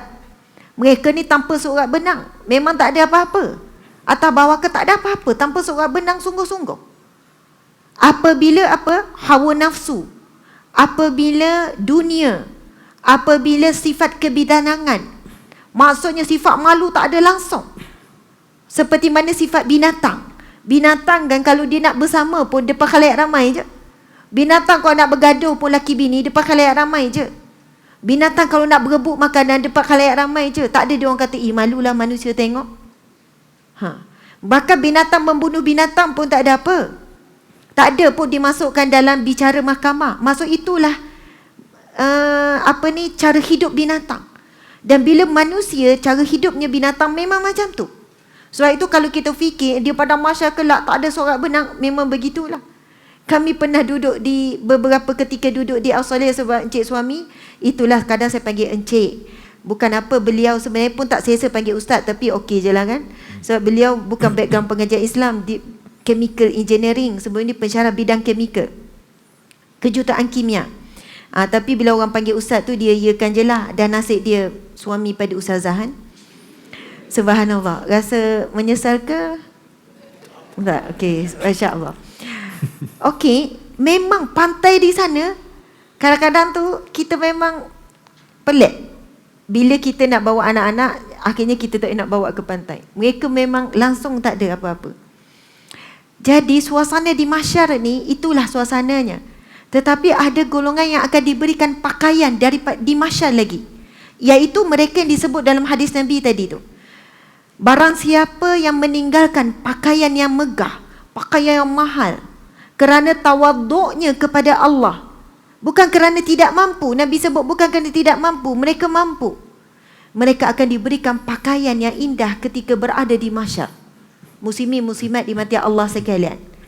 Sekarang kalau kita nak fikirkan, contohlah kita orang kaya juta-juta, nak beli baju 10,000 tak heran. Ada tak baju 10,000 tuan-tuan puan-puan? 20,000? 30,000? 40,000? Ada. Hari tu saya ada pergi ceramah di Sabah.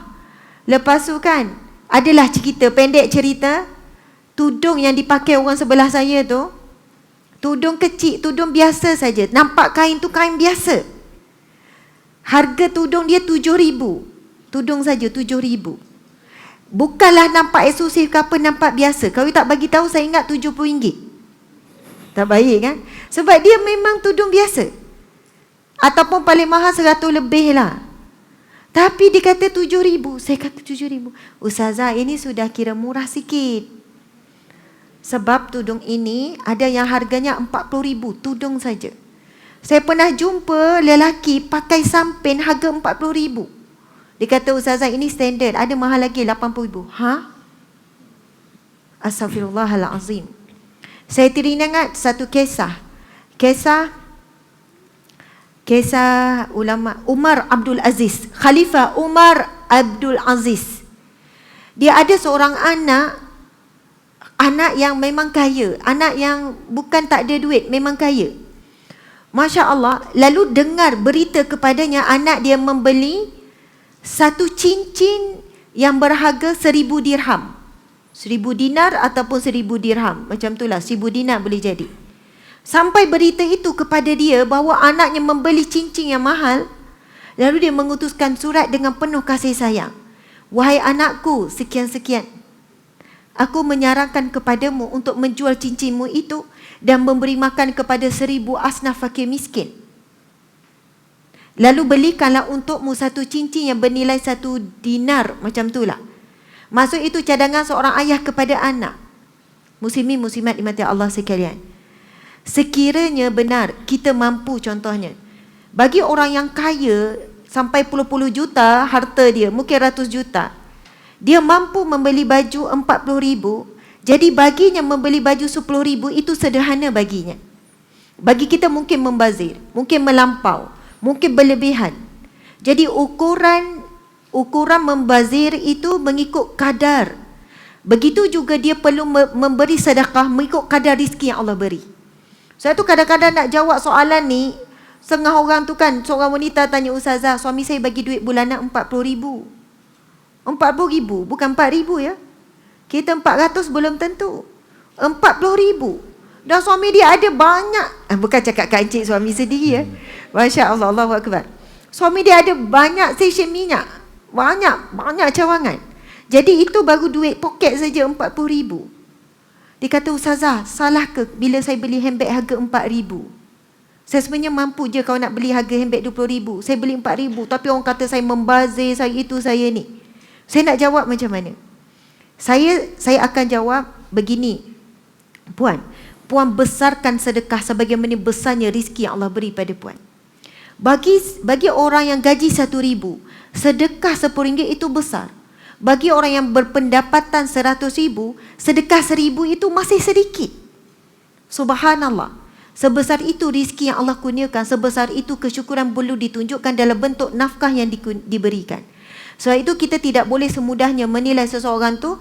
Kita mampu beli baju RM70 ataupun beli kasut RM40. Ada orang kita dengar dia beli kasut 200 lebih. Kita kata membazir. Bagi dia mampu beli lebih lagi.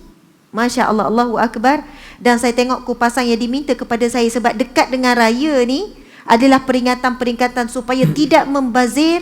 Biarlah kita beli seadanya, walaupun kita boleh beli lebih, tapi kita tetap memilih yang sederhana. Kerana sederhana itulah disebut di dalam hadis Nabi, sesuatu yang terbaik adalah khairul umur, sebaik-baik urusan adalah awsatuha, adalah sederhana di pertengahannya. Kembali kepada Encik Moderator. Masya Allah, terbaik kupasan Ustazah. Jadi soalan kedua Ustazah berkaitan dengan ketelitian kaum Hawa. Sebelum tu nak tanya semua ni, siapa lebih teliti dan lebih nak sempurna di antara lelaki dan wanita? Okey, siapa kata perempuan angkat tangan? Siapa lebih teliti? Siapa lebih kalau buat sesuatu nak sabi baik, bersungguh-sungguh, angkat tangan. Wanita kan?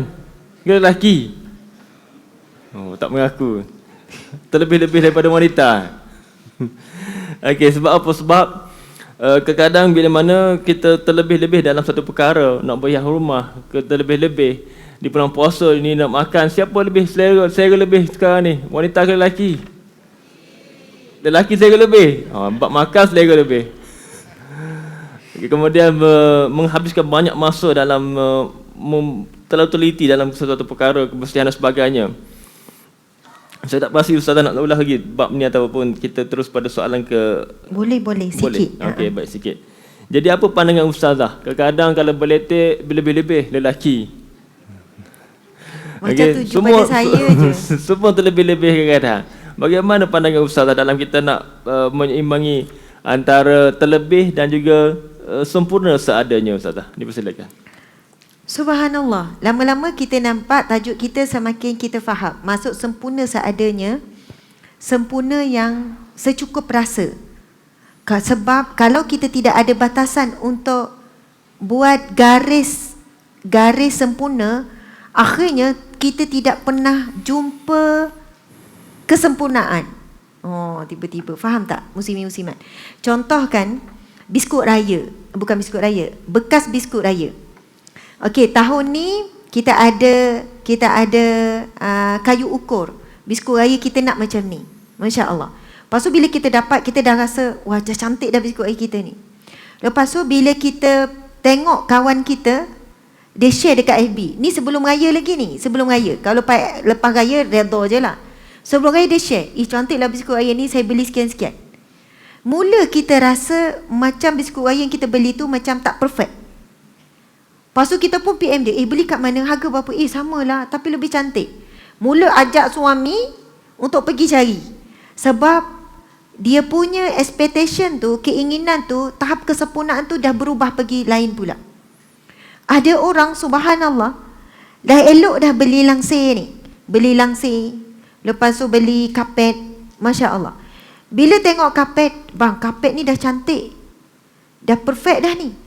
Tapi sofa ni bang, macam tak kena. Sofa pula tak kena. Subhanallah. Jadi kadang-kadang sebab itulah kita perlukan peringatan. Sempurna seadanya ini ada dalam sifat qanaah. Masya Allah, muslimin muslimat. Di dalam satu hadis sahih, Nabi SAW bersabda. Daripada Anas bin Malik radhiyallahu anhu, daripada Nabi SAW.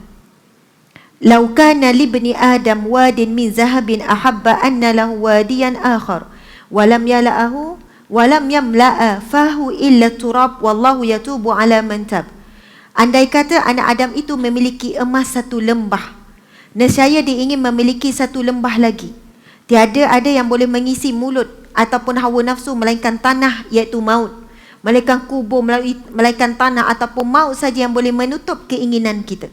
Dan Allah menerima taubat siapa saja yang bertaubat kepadanya. Masya Allah, Allahu Akbar. Okey, jadi sebagai peringatan kepada kita muslimin muslimat dimati Allah sekalian untuk menghadapi Aidul Fitri supaya sempurna seadanya, firman Allah Subhanahu wa taala, auzubillahi minasyaitonirrajim. PA system dia terus tukar tu. Itu yang saya macam kena raikan tu. Kan kena baca jugalah berlagu walaupun tak sedap sangat. Auzubillahi minasyaitonirrajim. Innal mubazzirina kanu ikhwana syayatin wa kana syaitanu li rabbih kafura. Sadaqallahul azim. Yang bermaksud, sesungguhnya pemboros ataupun pembazir itu adalah saudara syaitan. Dan syaitan itu sangat ingkar kepada Tuhannya. Maksudnya orang yang pembazir, orang yang pemboros ini, orang yang tamak ini adalah saudara syaitan, dan syaitan ini sangat ingkar kepada Tuhannya. Jadi kita tidak mahu pahala 30 hari Ramadan kita berguguran, sia-sia disebabkan satu Syawal yang penuh dengan pembaziran. Satu Syawal yang kita sangat mengikut hawa nafsu kita.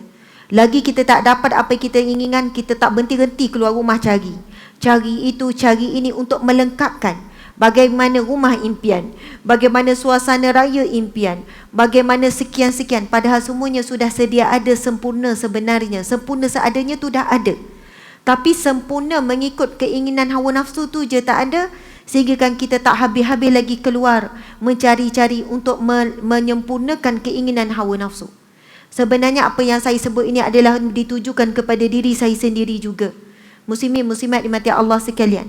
Kerana kita bimbang satu hari Syawal nanti kita sebenarnya menjadi saudaranya iblis dan syaitan, dan bersama dengan iblis syaitan mengingkari perintah Allah Subhanahu wa taala. Menurut Imam Syafi'i menjelaskan dalam kitab Al-Um, aku lebih menyukai seseorang berpakaian dengan pakaian terbaik yang dimilikinya pada hari-hari raya, iaitu pada hari Jumaat, 2 hari raya, Aidil Adha dan Aidil Fitri, dan tempat diadakan majlis seperti majlis pernikahan, dan hendaklah dia memakai baju yang bersih dan memakai wangi-wangian. Ibnu Umar juga pernah memakai pakaian terbaik pada 2 hari raya. Memakai pakaian terbaik tidak semestinya pakaian baru, tetapi pakaian yang terbaik, pakaian yang indah. Sebab itu memang kita kan mak-mak, kita ada baju jalan, ada baju rumah. Perasan tak? Sama juga bila balik kampung, kita ada baju jalan. Kalau saya pakai baju jalan. Okey, anak-anak dah faham. Umi, nak balik kampung ni, mereka memang siapkan beg sendiri. Termasuk yang darjah 2 ke, darjah 4 ke. Memang dah berdikir pada awal, baju balik kampung, beg semua kemas sendiri. Lepas tu kalau mereka tersilap, mereka tanggunglah pakai baju macam mana. Masya Allah. Ataupun kadang kita terpaksa beli baju lain kalau memang tiba-tiba yang koyak lah, yang singkat, yang kecil lah. Muslimin muslimat, biasa saya akan bagi list. Ini nak balik esok lusa ni dah bagi list. 4 baju jalan, 4 baju tidur, 4 baju biasa. Maksudnya 4 baju dalam rumah. Sebab kita nak ajar mereka baju jalan ni bukan untuk dipakai harian. Baju cantik, baju indah bukan pakai harian sehingga semua jadi baju yang lusuh. Jadi baju yang indah ni nak pakai bila? Bila nak menuju ke masjid kita terangkan. Bila nak pergi majlis-majlis nikah, memang sesuai kita berpakaian indah. Bila nak pergi majlis ilmu, memakai pakaian yang indah. Subhanallah. Pada hari Jumaat, kita dah siap-siap dah. Hari Jumaat mesti pakai pakaian terbaik. Tapi dia pergi sekolah, jadi pakai sekolah. Bila balik je hari Jumaat, balik awal, dia tukar terus pakaian yang terindah. Niat sunat hari Jumaat dan pakai pakaian yang terindah. Subhanallah. Dan akhirnya, muslimin muslimat secara sepintas selalu, terutamanya bagi kita lah orang perempuan yang particular, semua benda nak titik berat, semua benda yang nak sempurna, sehingga kita lupa nak menyempurnakan tuntutan pada hari raya Aidul Fitri. Iaitu yang pertama, memperbanyakkan takbir. Ya, kita kan nak perfect semua. Hidangan memang nak perfect. Subhanallah. Hidangan tu, Masya Allah, bukan sekadar hidangan perfect, bekas hidangan. Kalau gelas tu salah satu je yang tak sama, Oh, kita beri akan tukar. Banyaklah benda. Sehingga kan kita terlalu penat dan lupa bahawa satu hari raya juga adalah hari yang mana kita dituntut untuk memperbanyakkan amal ibadah. Salah satunya adalah memperbanyakkan takbir. Takbir saja. Mulut tu banyak zikir. Banyak menyebut Allahu Akbar, Allahu Akbar. Mandi sunat pada pagi hari raya. Kadang kelang kabut kan sampai terlupa berniat untuk mandi sunat. Kemudian memakai pakaian terbaik. Makan sebelum solat Idul Fitri. Sebab kadang-kadang ibu-ibu muslimat kita kan sibuk duk hidang, tiba-tiba dengar dah khutbah, kita pun kelang kabut tak sempat makan. Jangan tinggalkan sunat yang begitu besar ini. Mengerjakan solat sunat Idul Fitri. Ini satu juga hal. Kenapa ya solat sunat Idul Fitri dan Idul Adha lebih disunatkan buat di padang? Buat di padang. Tapi di Malaysia kita tak biasa buat. Siapa pernah ada pengalaman buat solat sunat ni di padang? Siapa pernah ada pengalaman? Angkat tangan tinggi sikit. Di Malaysia ke di luar negara? Di Malaysia. Oh, maksudnya buat di padang. Oh, Masya Allah. Itu kira usaha daripada pihak surau ke masjid? Taman. Masa COVID hari tu ke ataupun? Oh, lama dah. Masya Allah. Taman apa boleh tahu? Taman Paroi. Paroi itu taman saya. Oh, sebelum masjid siap. Lepas tu bila masjid siap, solat dalam masjid. Okey, Masya Allah, Allahu Akbar. Kalau pengalaman kami masa duduk di Queensland, Brisbane, Australia, di sana memang bila solat Idul Adha, Idul Fitri, memang mereka buat di padang. Walaupun ada masjid, akan buat di padang, terbuka. Antaranya, ia adalah satu syiar nak menunjukkan kepada orang bukan Islam. Yang menariknya bila buat di sana, sebab mungkinlah ya, sana ada masjid juga, tapi bila buat di padang permainan. Lepas tu, yang saya perasan, yang saya sendiri sebagai ada anak yang kecil, bila buat solat sunat dan khutbah itu di padang, anak-anak main berlari-lari di kiri kanan, ibu ayah duduk di tengah untuk solat. Lepas tu mulalah orang-orang bukan Islam, dia datang daripada jauh tengok, sebab dia melihat ini ada perayaan apa ni? Perayaan apa ni? Lepas tu ada makan-makan sekeliling kan. Lepas tu kita dah bawa bekal untuk makan berjemaah ramai-ramai. Maksudnya selepas habis tu kita bukan terus balik. Memang kita ada dah raya kat rumah tu. Tapi sebab masing-masing dah budayanya begitu, masing-masing dah bawa makanan. Jadi akan duduk sekejap bersilaturahim dengan semua jemaah yang hadir. Masya Allah. Tapi kelebihan antaranya ada syiar nak menunjukkan bahawasanya kita ini sedang meraihkan hari kemenangan. Jadi bila orang bukan Islam datang, kamu buat apa? Perayaan apa? Kumpul ramai-ramai. Mereka mula tanya, kamu buat pergerakan itu apa tadi? Oh, sedang sujud. Oh, Tuhan kamu ada di mana-mana. Ingat, di masjid kamu saja. Ingat, Tuhan kamu ada di dalam tempat ibadah kamu saja. Rupanya di padang ni pun Tuhan kamu ada. Ya, Tuhan kami ada di mana-mana. Kadang-kadang persoalan mudah dijawab dengan mudah begitu, menjentik hidayah, petunjuk. Wow, hebatnya. Oh, kamu boleh beribadah begini di mana-mana saja. Ya. Okey, ini daripada apa? Ini adalah hari kemuliaan bagi umat Islam, meraihkan kemenangan. Mudah-mudahan kami beroleh syurga, kami bebas api neraka. Itulah kemenangan yang sebenar yang kita sambut Idul Fitri. Kembali kepada fitrah suci, bersih daripada dosa. Subhanallah, wallahu alam. Tapi kita nak implement suasana di Malaysia agak susah sikit, kerana kita dah macam agak pelik sikit. Tapi siapa yang ada pengalaman tu, indahlah. Taklah kita kata kita ni tidak kurang baik daripada orang yang buat di ni. Tapi kalau ada peluang, memang indah, memang cantik sangat bila buat di padang. Kita boleh cadang lah. InsyaAllah kita boleh cadang. Maksudnya kita ikhtiar sebab nampak idea. Okey, subhanallah. Muslimin muslimat, kemudian melalui jalan yang lain. Bila hari raya Idul Fitri, Idul Adha, nak pergi solat hari raya, disunatkan lalui jalan yang lain. Pergi jalan lain, balik jalan lain. Walaupun beza sikit, tapi laluan yang berbeza. Kemudian kita disunatkan untuk menghubungkan silaturahim, memberikan ucapan selamat. Antara ucapannya adalah taqabbalallahu minna wa minkum taqabbal ya karim. Subhanallah wallahu alam. Mungkin Encik moderator boleh tanya soalan yang terakhir. Masya-Allah. Masya-Allah. Alhamdulillah.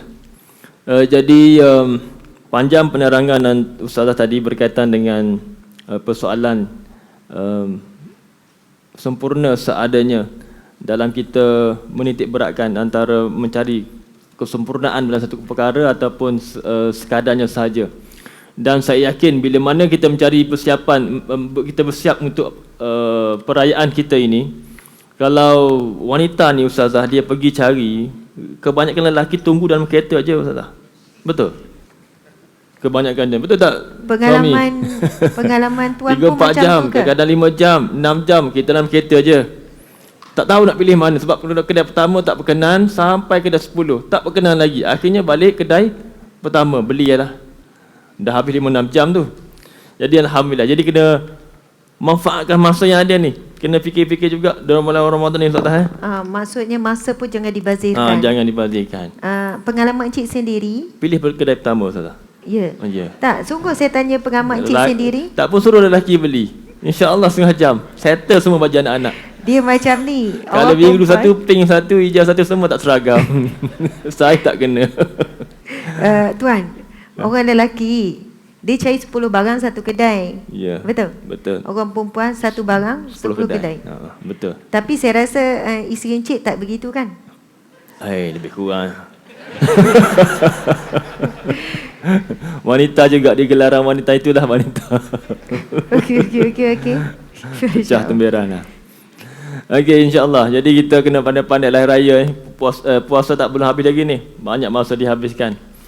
Kadang-kadang terlepas kita punya terawih kadang Ustazah. Mencari barang balik kampung lagi. Bergaduh lagi balik kampung Ustazah. Kita boleh start gaduh lagi. Seorang utara, seorang timur, bergaduh. Nak makan apa raya, sate ke, nasi biryani, bergaduh. Lansir biru ke hijau, bergaduh. Semua nak bergaduh raya ni, Masya Allah. Banyak yang nak perkara nak perlu digaduhkan. Berkaitan dengan raya Ustazah, soalan terakhir dan juga mungkin Ustazah boleh buat kesimpulan. Ramai yang balik raya nanti ni akan berkumpul sebuah keluarga. Maka berkumpullah adik-beradik yang mana ada adik ipar dan sebagainya, adik ipar, kakak ipar dan sebagainya. Di sana ada aurat-aurat yang masih dijaga lagi, tetapi kadang-kadang oleh kerana nak menjaga silaturahim, lama tak jumpa, muamalat tu mereka terlebih-lebih dalam muamalat tersebut, melebihi melalui bergaul senda, salamnya kadang-kadang tak jaga sebagainya, kemudian berhias, tidak menutup aurat dan sebagainya. Macam mana kita nak sempurnakan kita punya inilah muamalat dalam bila mana kita balik kampung berkumpul ramai-ramai ni Ustazah. Dipersilakan. Subhanallah, Allahu Akbar, Masya Allah. Saya sendiri, encik suami, encik moderator,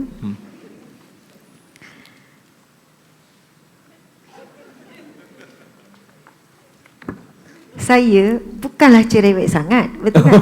Tak puas hati lagi. Tak puas hati, tak puas Kena hati. ambil mic.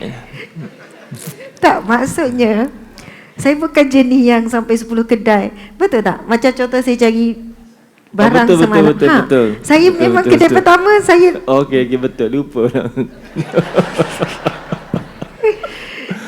Tak apa sekalian. Maksudnya bukan semua perempuan macam tu. Betul. Betul kan? Betul. Saya pergi satu kedai, saya memang malas dah nak pergi 2-3, kadang 2 lah. Betul. Betul.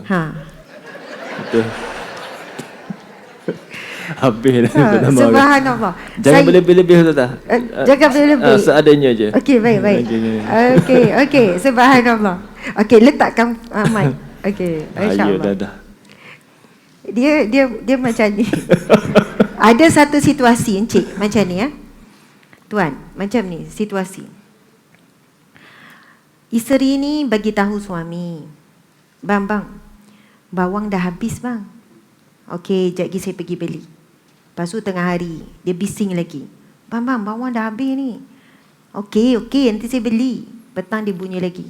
Bang, bawang dah habis ni. Awak ni pada pagi sampai tak bawang. Tak habis-habis bawang. Kan? Macam biasa je. Lepas tu, bila malam, tiba-tiba kawan si suami ni, bukan cik suami, si suami, datang. Yang, masak yang. Apa-apalah, masaklah apa-apa. Bang, bawang dah habis bang. Masa tu baru tahu besar ke kecil bawang tu. Besar. Bawang besar. Masa pagi-pagi tu macam remeh kan. Banyak benda sebenarnya orang perempuan dia particular, dia nampak macam remeh tapi benda tu penting. Betul tak Encik? Betul, terlebih betul. Terlebih betul. Kena akui. Lepas tu, kadang-kadang tu, contohlah kedai makan kan. Orang lelaki dia fikir saya makan. Orang perempuan dia fikir semua. Betul. Sampai, suasana kedai tu suram sikit lah. Lepas tu, sampai kursi meja pun dia ambil kira. Betul. Lelaki fikir pasal perut dia je. Perut dia je. Betul. Dia pun tanya, nak makan ke nak apa? Suasana tu pun menjadi satu perkara yang ditimbang oleh orang perempuan. Betul tak orang perempuan? Tapi bagi saya belajar tu daripada kecil. Mak akan turun dulu tengok suasana kedai. Sampai ayah saya ni, mak saya kata, depan lagi. Kita semua dah lapar dah anak-anak kat belakang ni. Lepas tu berhenti satu kedai. Mak turun dulu. Mak pun masuk balik dalam kereta. Depan lagi lah, cari kedai lain. Makan mak tak? saya, Makan tak? Akhirnya makan. Kau takkan besar macam ni. Okay. Tapi bila saya faham kenapa mak saya cerewet berkenaan pilih kedai makan, sebenarnya diperhatikan kebersihan. Kebersihan. Lepas tu, bagaimana penampilan orang di kedai makan?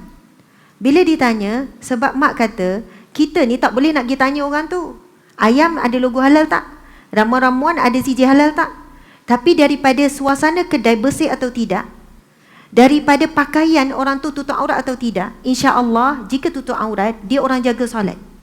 Dan jika dia jaga solat, insya-Allah dia orang yang amanah untuk beri bahan ramuan ni daripada sumber-sumber yang halal. Kita tak boleh nak tanya. Subhanallah nak tanya, semayang tak? Kalau semayang saya makan. Dia mungkin akan jawab, pergi cari tempat lain lah. Banyak tanyalah pula. Subhanallah.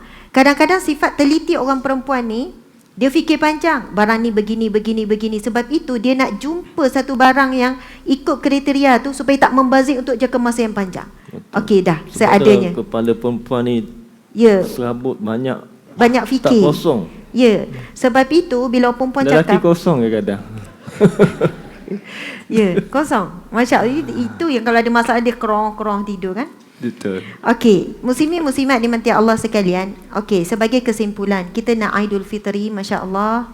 Minta maaf lah ya kalau macam coretan suami isteri tiba-tiba tak mengenai, tidak bertepatan dengan hasrat daripada pihak penganjur. Bila kita balik raya, subhanallah, saya sendiri mengakui akan berlaku konflik tu lagi-lagi apabila kita ni duduk di perantauan. Kalau duduk di rumah sendiri, kurang konflik. Maksudnya sekejap pergi rumah mak, sekejap pergi rumah sebelah sini. Tapi kami sama-sama merantau, akan ada konflik tu bukan sebenarnya daripada kita, tapi daripada luar. Kejap sana, bila nak sampai ni? Kita ni baru sampai sini, ni macam mana ni? Kata ni, sampai kadang jam pun dikira. Kita kena bahagi dua. Sebab kita dua-dua merantau. Subhanallah. Akhirnya bila sebelah sini menekan, sebelah sini menekan, kita jadi tertekan, akhirnya boleh berlaku konflik. Tapi kita ingatlah pada hari raya Aidilfitri ini adalah hari kita nak berkasih sayang, nak bersilaturahim. Di situlah perlu adanya toleransi. Jika ada yang panas, ada yang sensitif, ada yang cool, ada yang diam. Subhanallah. Tapi encik moderator tadi bertanya berkenaan dengan bagaimana dengan suasana hari raya bila bercampur gaul. Saya nak sebut pasal aurat lah, muslimin muslimat. Yang paling susah nak dijaga adalah aurat dengan ipar. Di dalam satu hadis Nabi SAW, Nabi bersabda, "Iyyakum wad-dukhula 'ala an-nisa'i faqala rajulun minal ansar ya Rasulullah, afara'aital hamwa?" Qala al-hammul maut. Yang bermaksud, berjaga-jagalah kalian daripada masuk menemui kaum wanita. Seorang lelaki Ansar bertanya, "Ya Rasulullah, apakah pandangan kamu tentang ipar? Tentang ipar dua ini?" Lalu Nabi menjawab, ipar adalah maut. Bukan maut kematian tu. Seolahnya Nabi beri peringatan, ipar itu bahaya. Ipar itu maut. Berhati-hati, berjaga-jaga berhadapan dengan ipar. Bukan suruh membenci, tapi jagalah batasan. Sebab ramai orang dia jaga batasan dengan jiran, jaga batasan dengan rakan sekerja. Boleh jaga batasan ni sebab kita rasa memang betul-betul mereka itu adalah ajnabi, orang asing, orang jauh. Tapi bila ipar, kita rasa rapat, kita rasa dekat. Bila dekat dapur tu boleh rasa macam selisih pun tak apa. Bila ipar tu kalau tepuk pun tak apa. Bila ipar tu boleh gelak-gelak besar, tak perlu dijaga. Bila ipar tu aurat jadi ringan lah pula. Sebab itu bila Nabi sebut, ditanya oleh lelaki Ansar, bagaimana pendapatmu tentang ipar? Lalu Nabi jawab, ipar itu maut. Dan saya pengalaman handle masalah rumah tangga, ada banyak kecurangan berlaku dalam rumah, kecurangan berlaku sebab ipar duai.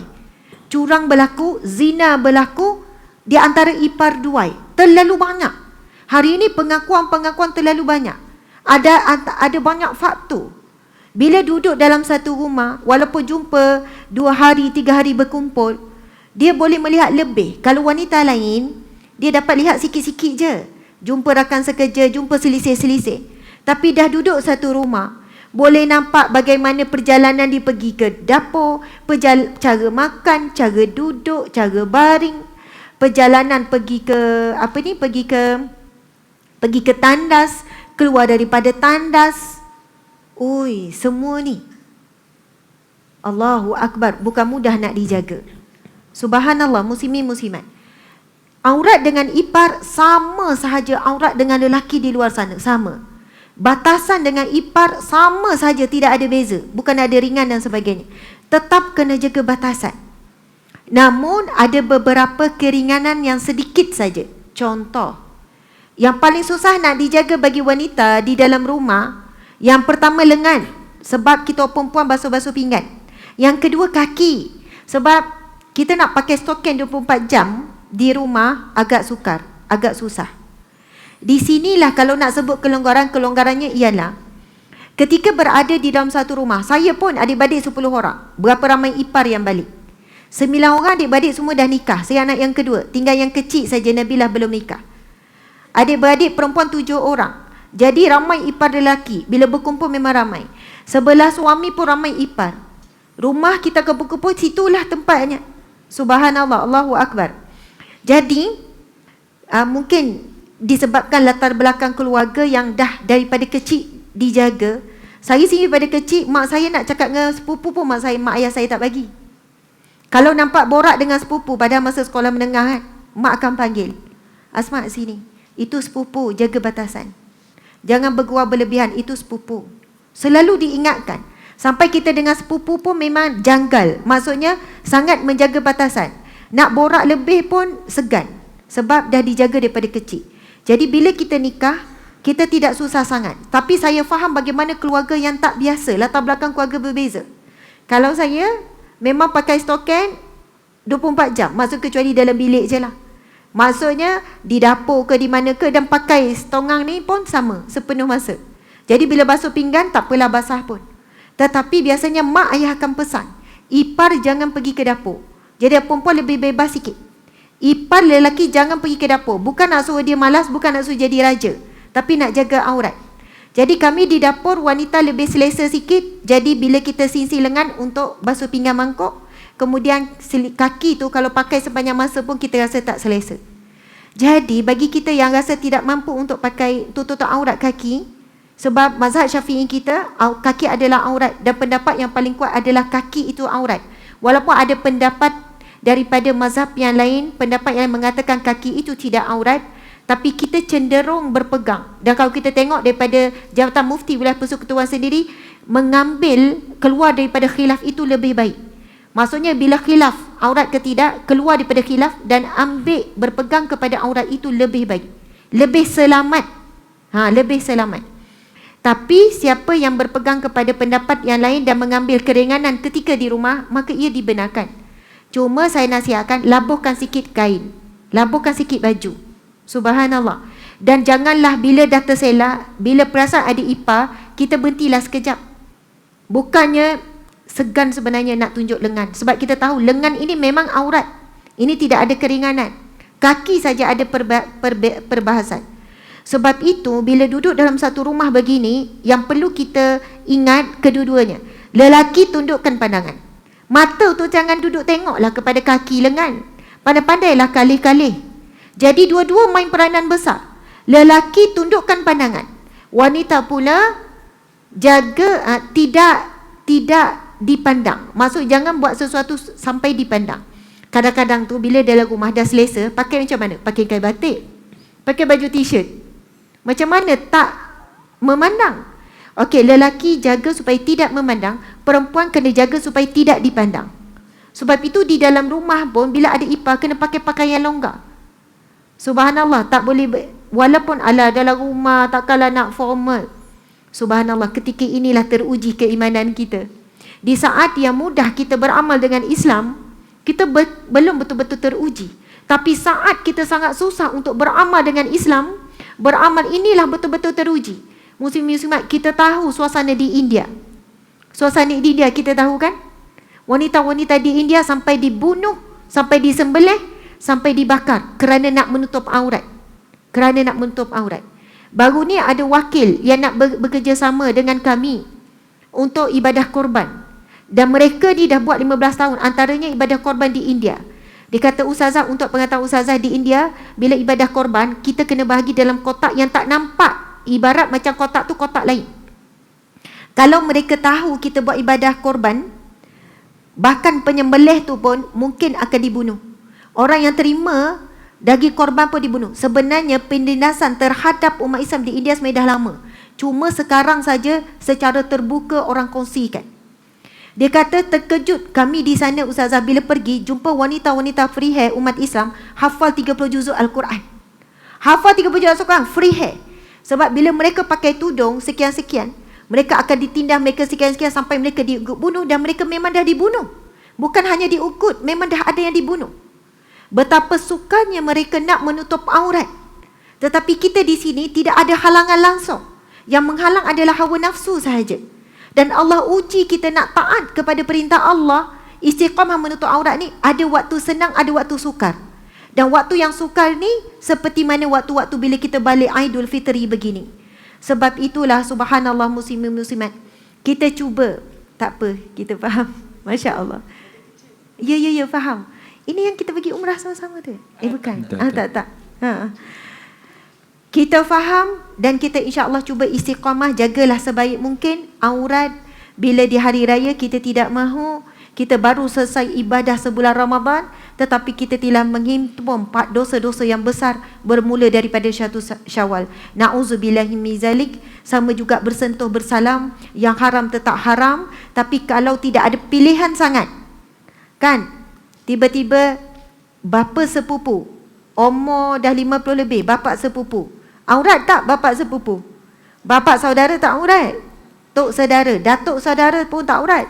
Tapi ini kita punya sepupu, lepas tu bapa dia. Kita punya sepupu, bapa dia. Sudah, dah pening kan?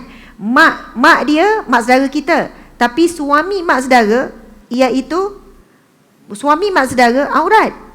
Kalau mak saudara kita, ya, kalau bapa saudara kita tak aurat. Tapi ini mak saudara, jadi suami mak saudara aurat. Umur dah 50 lebih, tiba-tiba holo. Kita nak buat macam mana? Kita buat lapik lah. Itu antara kelebihan bila tudung labuh sikit kan, lapik. Kalau tak ada pilihan, kan dikatakan sombong, lapik. Salam macam tu je. Kalau pagi-pagi raya kita nak buat minta maaf, haram, habis. Takut putus silaturahim. Ataupun sekarang ni zaman Covid, tapi Covid dah tak, semua orang dah salam, kita dah endemik, subhanallah. Mungkin kita boleh buat macam ni. Macam tu kan, subhanallah. Ada orang dah ready, wallahu alam, usahalah sedaya upaya. Ataupun antara cara bijak sebagai penutup muslimin muslimat, nanti tim kita kena keluarkan dah siapa boleh bersalam tak bersalam dalam bentuk gambar. Kemudian aurat siapa boleh ditunjuk dengan tidak. Nanti awal-awal lagi dah share dalam grup family. Awal-awal lagi dah share grup family, buat je caption. InsyaAllah kita sama-sama beramal ya raya ni. Nak cakap lebih takut kena pelik, nanti orang marah dan sebagainya. Sebab kadang-kadang ada keluarga yang berlatar belakang yang baru saja nak berhijrah dan sebagainya. Mereka merasakan bahawasanya apabila hijrah saja, mereka makin berjarak, makin jauh. Kalau dulu boleh sentuh, kalau dulu boleh pegang, tiba-tiba tak boleh. Jadi kadang-kadang makan masa. Kita mulalah slowly. InsyaAllah Allah akan bantu bila niat kita jelas dan benar. Masya Allah, terima kasih banyak-banyak. Mohon maaf salah dan silap. Selamat menyambut Hari Raya Aidul Fitri yang barakah. Mudah-mudahan kita benar-benar kembali kepada fitrah. Muslimin muslimat, insya-Allah kita berdiam di majlis ilmu 2 jam lebih kurang ni. Insya-Allah Allah catat sebagai qiyamun nahar, iaitu menghidupkan siang hari Ramadan dengan majlis ilmu. Saya mohon maaf salah dan silap. Terima kasih sekali lagi. Wabillahi taufiq wal hidayah. Assalamualaikum warahmatullahi wabarakatuh. Dan terima kasih juga yang menonton diberitahu yang turut menonton lebih kurang dalam 3,000 lebih secara online, mungkin di siaran-siaran di masjid juga. Masya-Allah. Jadi encik suami tutup terus. Okey, jadi sebagai MC, akhirnya saya jadi MC pula. Kita tangguh. Terima kasih kepada penceramah yang dijemput. Terima kasih moderator. Terima kasih kepada semua. Maka kita tangguhkan majlis ilmu kita dengan tasbih kaf. Oh, ada MC tu? Oh, tak ada. Oh, betul lah saya MC. Semua ambil. Okey, kita tangguhkan dengan tasbih kafarah dan surah wal as. Boleh tunjuk atas. Bismillahirrahmanirrahim. Subhanakallahumma wa bihamdika asyhadu an la ilaha illa anta astaghfiruka wa atubu ilaih. Bismillahirrahmanirrahim. Wal asr innal insana lafi khusr illa alladhina amanu wa amilus salihat wa tawasaw bil haqqi wa tawasaw bis sabr. Sadaqallahul azim. Allahumma innaka afuwun karim tuhibbul afwa fa'fu anna. Ya Allah, Engkau Maha Pemaaf dan mencintai kemaafan. Maafkan kami ya Allah. Allahumma taqabbal minna salatana wa siyamana wa ibadatana. Ya Allah, terimalah salat kami, terimalah puasa kami, terimalah ya Allah segala amal ibadah kami di bulan Ramadan ya Allah. Allahumma barik lana fi Ramadan. Ya Allah, berkatilah kami di bulan Ramadan. Wa balighna lailatul qadr. Temukanlah, kurniakanlah kepada kami lailatul qadar ya Allah. Allahumma inna nas'aluka ridhaka wal jannah wa na'udzubika min sakhatika wan nar.